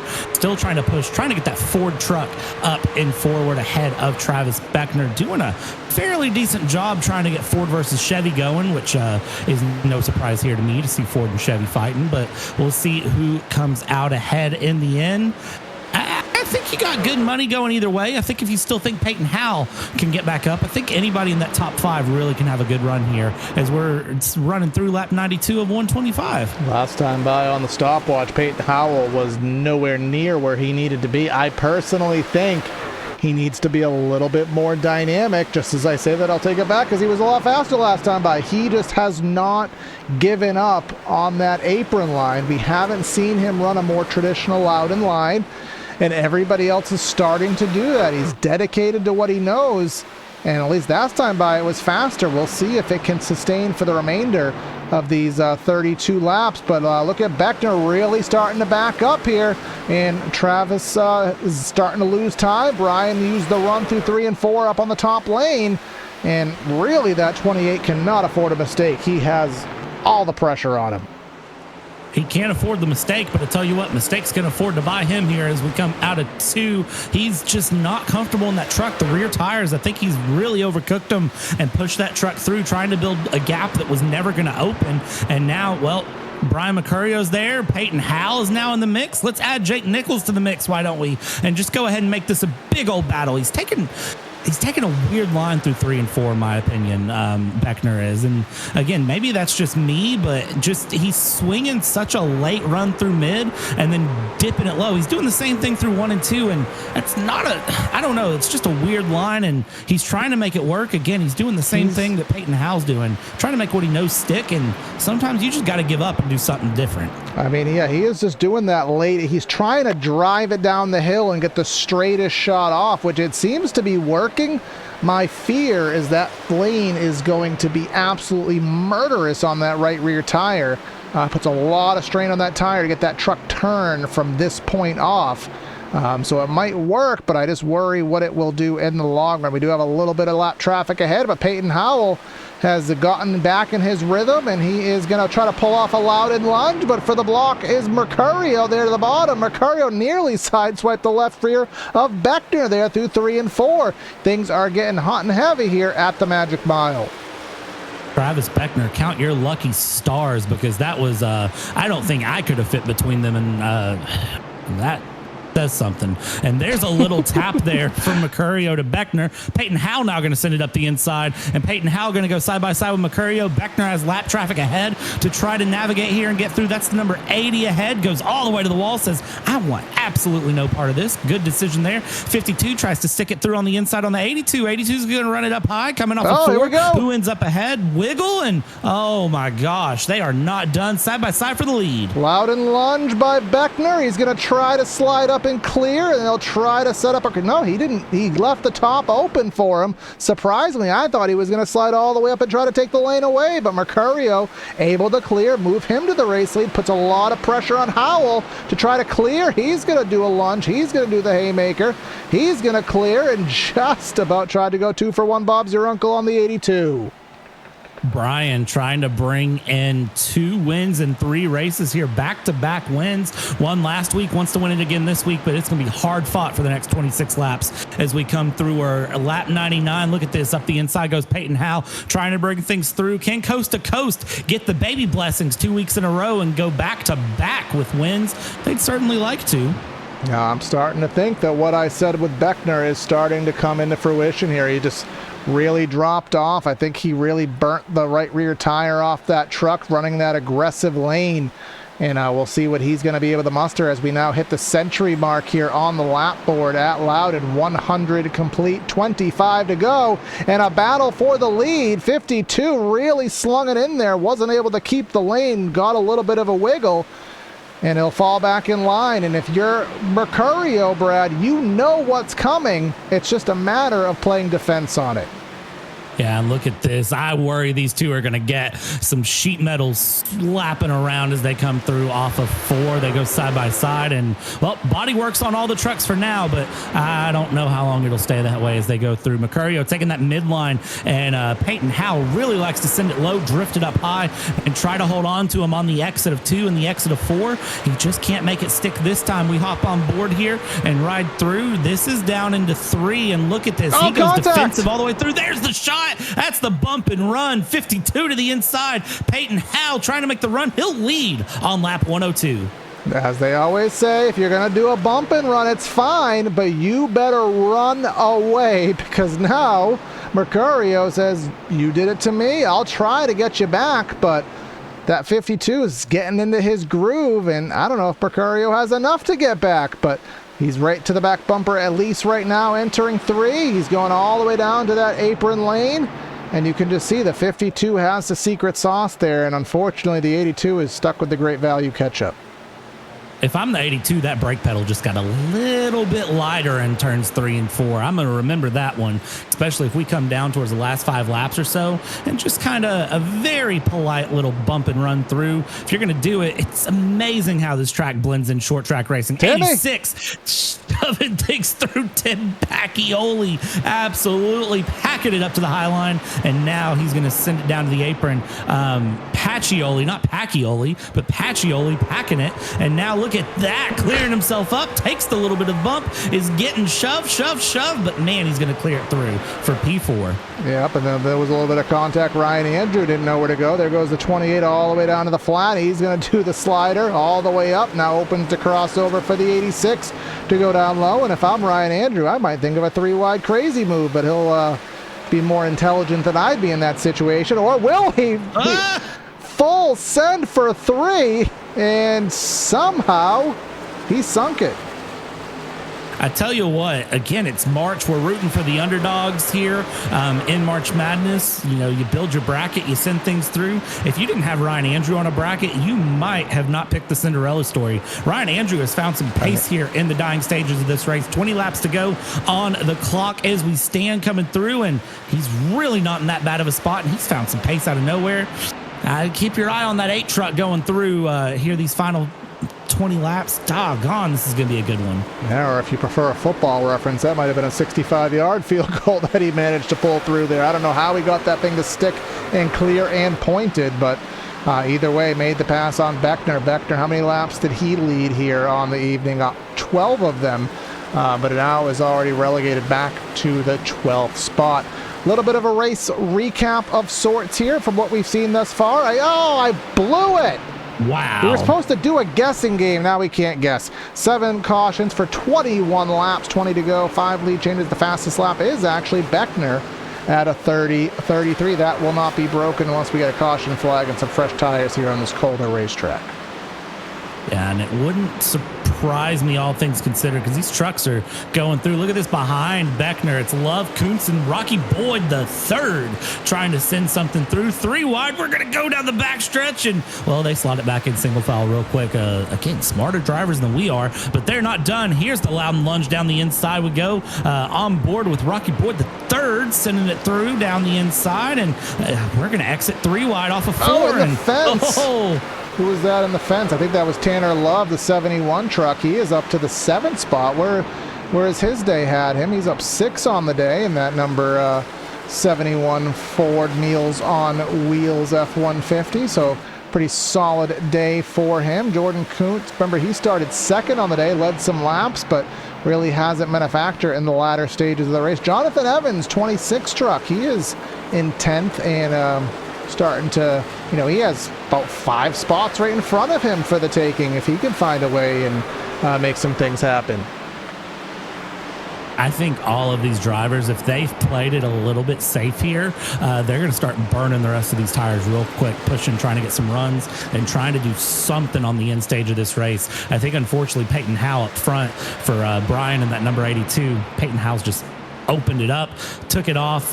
If Brian saved anything in that truck, now is going to be the time to start to send it through, but it's going to be rough. And really, this pack right here, 5 is where I'm keeping my eyes, because that's 71. I tell you what, Tanner Love, you love the exit of 4, and you love that Geico's restart zone because you have hit it a few times. Now they are 3 wide. Here comes Evans all the way down to the flat. Kuntz in the middle and Love to the top, and just struggling to find the bite here on the bottom. He will have to fall back in line. Just as I say that, nope, he's going to go for the apron lunge all the way down there, and I think he may be able to clear. No, he will not. Does not have that real estate. Doesn't have the bite, but he'll get the bite as they sandwich together off the exit of 4. Maybe he can go for the dive and try to clear both of them. Is the 26. He'll go down to the flat, but he won't have the space to clear. Will be stuck inside 3 wide. All the while up front, I'll hold that thought because I thought we were about to have our 8th caution.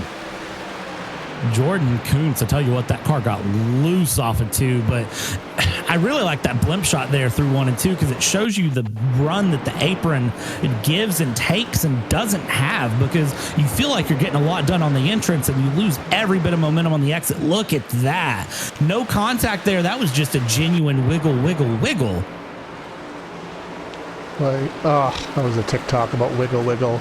Something about driving in my Fiat. I just couldn't piece it together in time here, but we are down to 14 laps to go, and a little bit of a bump done by Howell to Mercurio, and he has managed to pull away. Jake Nichols, though, he is up to 3rd, and 2nd is right in his wheelhouse here, driving all the way to the bottom of Mercurio, trying to get that position. Maybe, just maybe, he has something for the leader here, but just passing to that inside, very difficult, and Mercurio driving in deep enough to kind of prevent that Loudon lunge from working.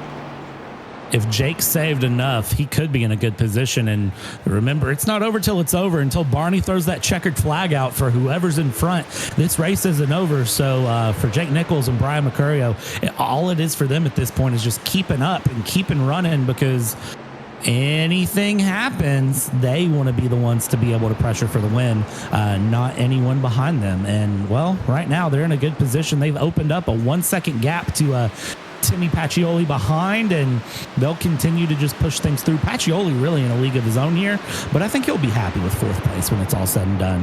Yeah, I mean, he knew he kind of ran a fluke lap, but he'll take what he can get. Partner we have yet to speak of here today, Elite Entertainment. Elite Entertainment, add some life to your party this spring with Elite Entertainment. Located in Boiling Spring, South Carolina, Elite Entertainment provides high-quality band production to entertain at any location, including karaoke, singo, and more. Visit the Linktree link in the description of this video for all contact information.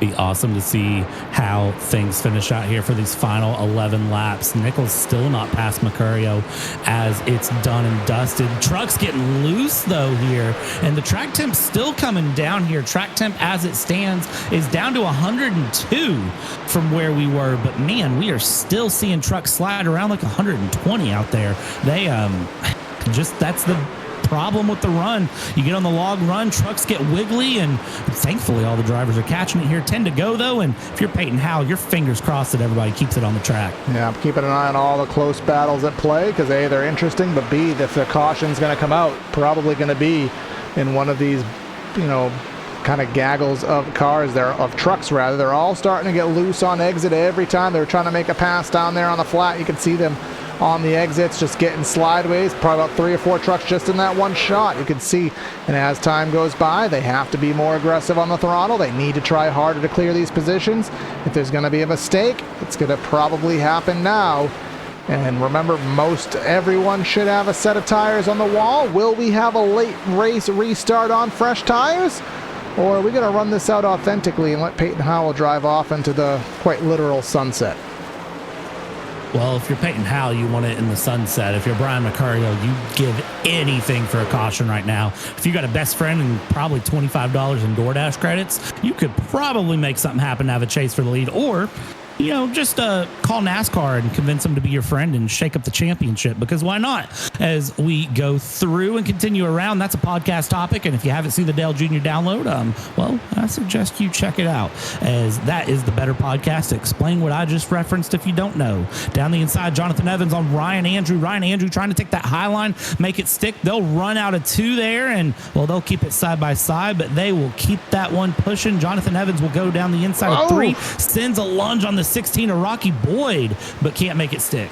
Yeah, but Rocky, again, everyone knows that Loudon lunge is coming, so whether they're fast on that lane or not, they're running it to try to block their competition there. That's Andrew in that maroon truck to the top. That's Evans in that mustard color truck down to the inside of the racetrack. And here comes Rocky, kind of playing both lanes. He's going to take advantage of that top lane, and again, side by side, you know that Evans probably wants to do a move, but he can't do a move because the 16's blocking it, quite literally blocking it all the way down to the flat. A little bit of contact, a little bit of sideways action, but they save it.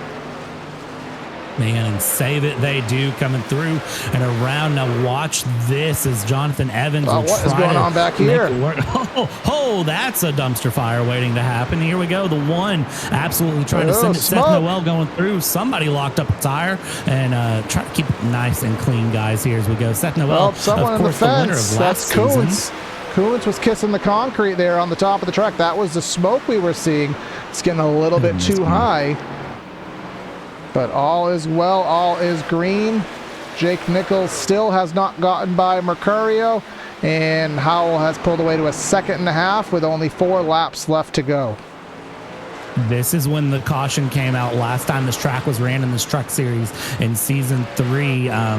It was 4 to go, and they ran it into overtime. That's when the last caution came out here on this track. So all the drivers are finger crossed we get through this as we continue around. Look at this through 3 and 4, the 73, the 82, continuing to fight up front. 3 laps to go.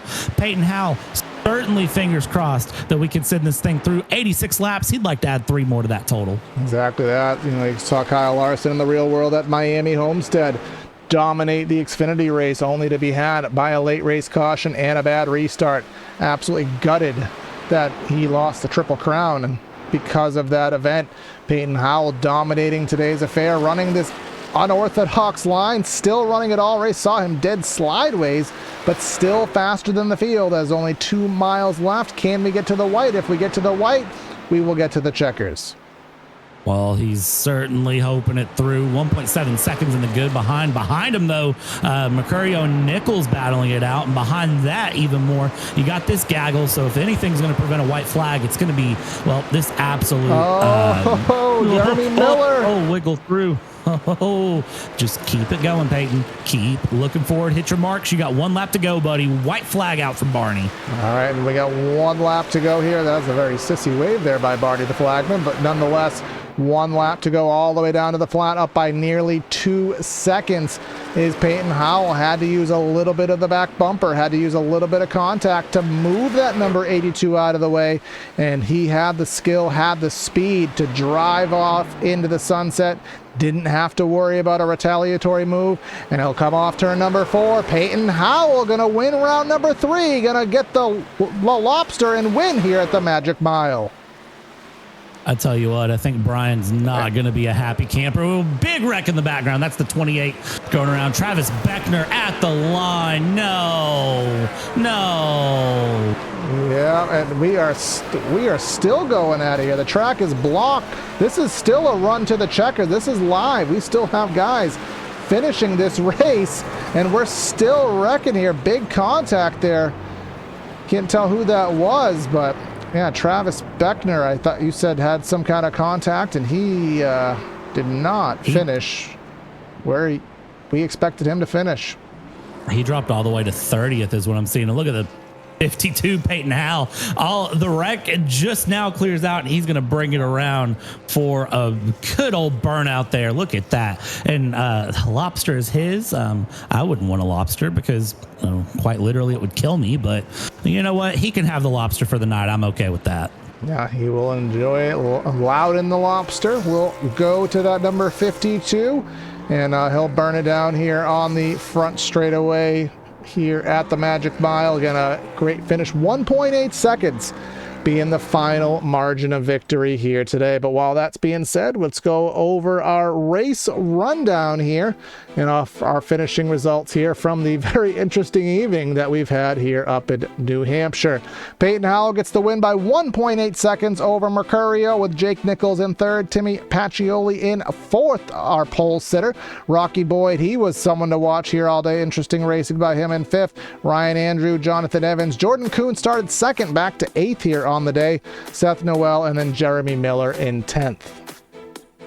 See, this is where things get real wild, because this is where that wreck really starts to affect the results here. Brian Senesac in P11, Trey Edison in P12, Tanner Bethea in P13, David Weishart 14th, Caden Diedrich in P15, Justin Anasogak found 16th, and Garrett Conrath in P17, Joshua Ballet in P18, AJ Stravato in P19. Tanner Love rounds out your top 20. And then 21st through 30th, Garrett Grant, and he had some issues here today. 21st, Mason Kane in 22nd, Tyler Hallman in 23rd, Casey Lakatis in 24th, Glenn Bundren Jr. in 25th, Doug Denice in 26th, Josh Parrish, Brad Slaughter, Travis Beckner 3rd to 29th, and then Matthew Batby will finish in 30th. And just to round things down here, we got Jalen Handcamp, Alex Chilcutt. He was involved with some stuff. Gabe Herschel, Devin Johnson, and the rest there on your screen. Cameron Hearn all the way back there in the 40th spot. And then the last three drivers here, Philip Grahn, are going to be shotgun on the field. Well, Brad, I don't know if he's a fan of lobster, but I know you're not due to allergic reactions, but hopefully he doesn't put it too close to you. But I know you're with Peyton there in Victory Circle.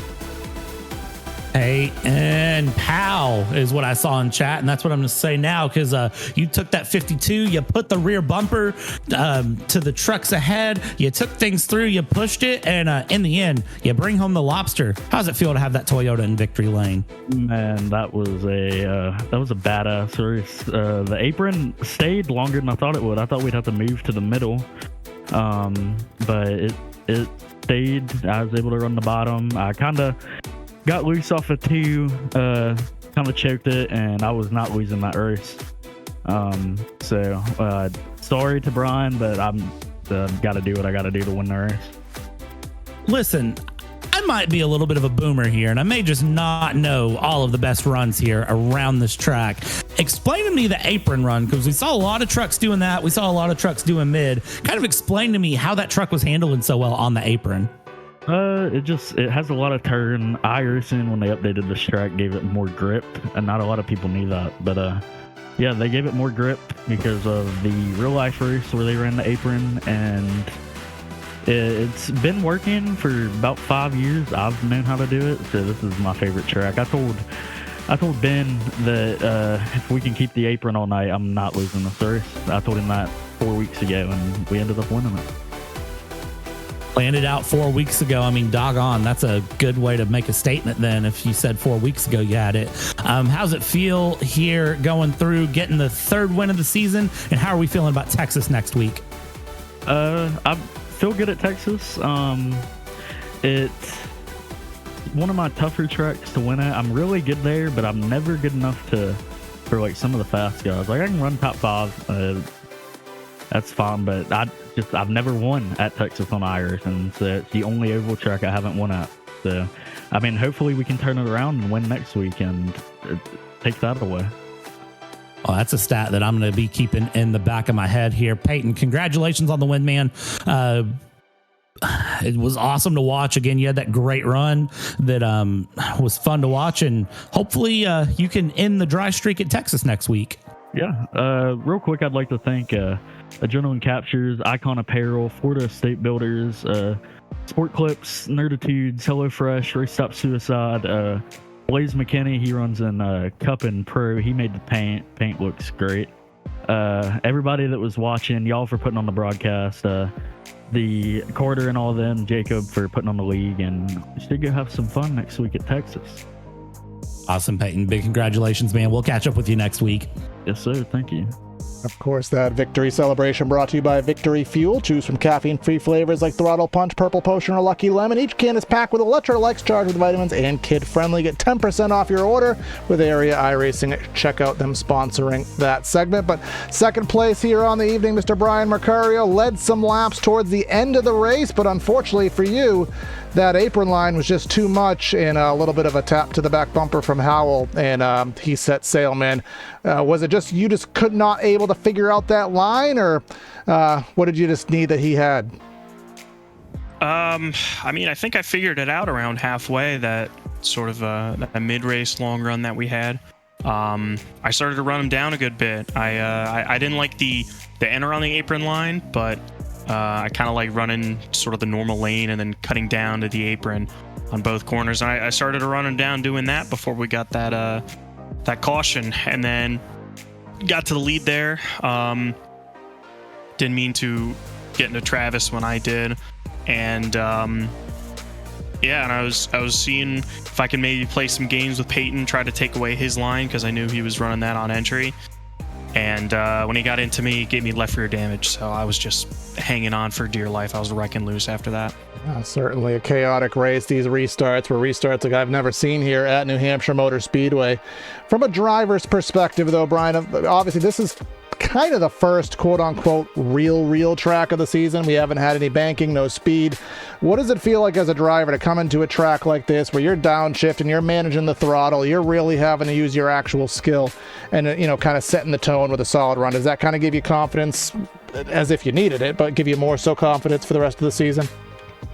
Yeah. I mean, I'd even make the argument that Homestead is just as difficult of a track too. Requires a lot of precision just to be mindful of what lane you're running and crossing over seams and everything. And especially at a track like New Hampshire here, we're so rear limited, and especially when we're trying to downshift and get extra drive off the corners, doing those lines where you're cutting down, you're running over the seams. So you really got to be mindful of that all while you're down in third gear, you're in high revs, you're crossing over banking, you're crossing over seams and all this kind of stuff. So, when I didn't have left rear damage, it was fun, but just once I got that damage, I was just kind of holding on. And fortunately, the dirty air was good enough to kind of hold Jake back a little bit, but I was just kind of holding on for second place at that rate. All right. Well, congrats on the run here. I'm not sure if we'll see you on Thursday in the pro race, but either way, if not, we'll see you next week at Texas.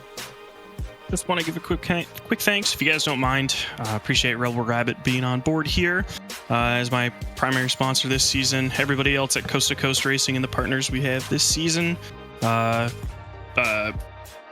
Stout Live, T-Patch Designs, Paul Fod Racing, What's on Tab, Shop Preston Partis or PrestonPartis.com. And just also want to give a quick shout out to, I believe his title would be the co-founder of Coast to Coast Racing, but Jake Fisher and his wife Leia for their birth of their son today. So congratulations to them. Last week it was for my other teammate Sean and his wife on the birth of their daughter. So big shout out to Jake and Leia for the birth of their son today. And we've been told that it's team forbidden. No more kids in the team, so don't drink the baby water. All right. We'll see you later, Brian. All right, and now Brad has caught up with our third place finisher, made a good charge to the field there at the very end. Just ran out of time, Mr. Jake Nichols in that 73. Jake, man, it was a good run to see you up into P3. You had a lot of pace come through at the end of that run, though. Did you hold back a little bit and then just kind of give her the beans at the end, or where'd you find that extra pace from? I think it takes me a few laps to kind of just get going, and that probably helps with my mid-run speed, but man, I wish I could have gotten past Brian.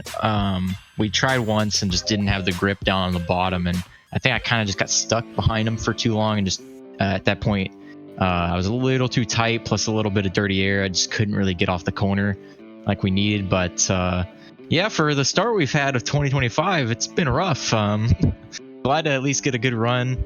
We had a great run going yesterday, and then it all went downhill in one last restart. But I'm glad to just not have to deal with that. Just get it clean, green to the end, and overall had a really good race. Obviously for everybody. I mean, we had a few wrecks there, but overall it was pretty clean, and we had a brawl there that last run at the start. I'm sure we put on a show because we were all over the place running all sorts of lines. There was like 4 or 5 of us battling, but I don't know if I had enough for Peyton. It was crazy. I could run the bottom lane, like the apron lane, like he could, but nowhere near as fast. I just couldn't figure it out. But overall, our 609 truck was solid, and thankfully we kept it up front. It was fun to watch you go through, Jake. I gotta ask this though, having that little reset moment at the beginning where we had to kind of get things together and then go back in, and we'll call it the rain red flag. Did that mess with you any kind of mentally? We talked about it on the broadcast. Everyone has a very almost very set routine for how they get things going. Did that mess with you at all? No, not really. Honestly, I think it was more having a caution immediately and then having another caution immediately. It's like we finally waited. We're finally getting going, and then all of a sudden, green flag, yellow flag instantly, and you just get set back down to reality a little bit because we were all hyped, getting ready to go. But I don't know. I don't think the delay really affected it. I think I kind of underdrove my Q lap, so it kind of got me out of that mentality and just focused on race pace and trying to make certain lanes work. And honestly, I think the start being so surprised by the apron lane being so good around the whole corner was really shocking, more than just having to wait 30 minutes or so till the green flag. But yeah, overall I think it didn't really bother me or anything having to wait. Awesome. And then I got to ask you, what are we thinking next week at Texas? What's the goal for that 609 Motorsports Silverado?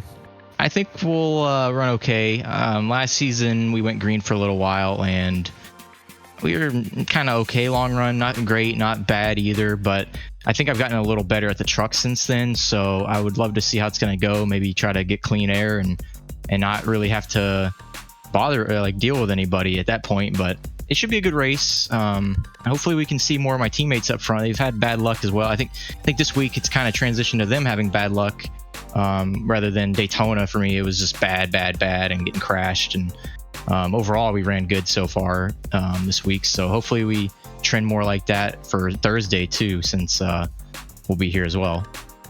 Awesome, man. It was fun to watch you run through tonight and get all the way up into P3. So good luck to you next week in Texas. And I look forward to seeing where you get that 609 Motorsports truck 2. Thank you. See you then. Awesome. See you, man.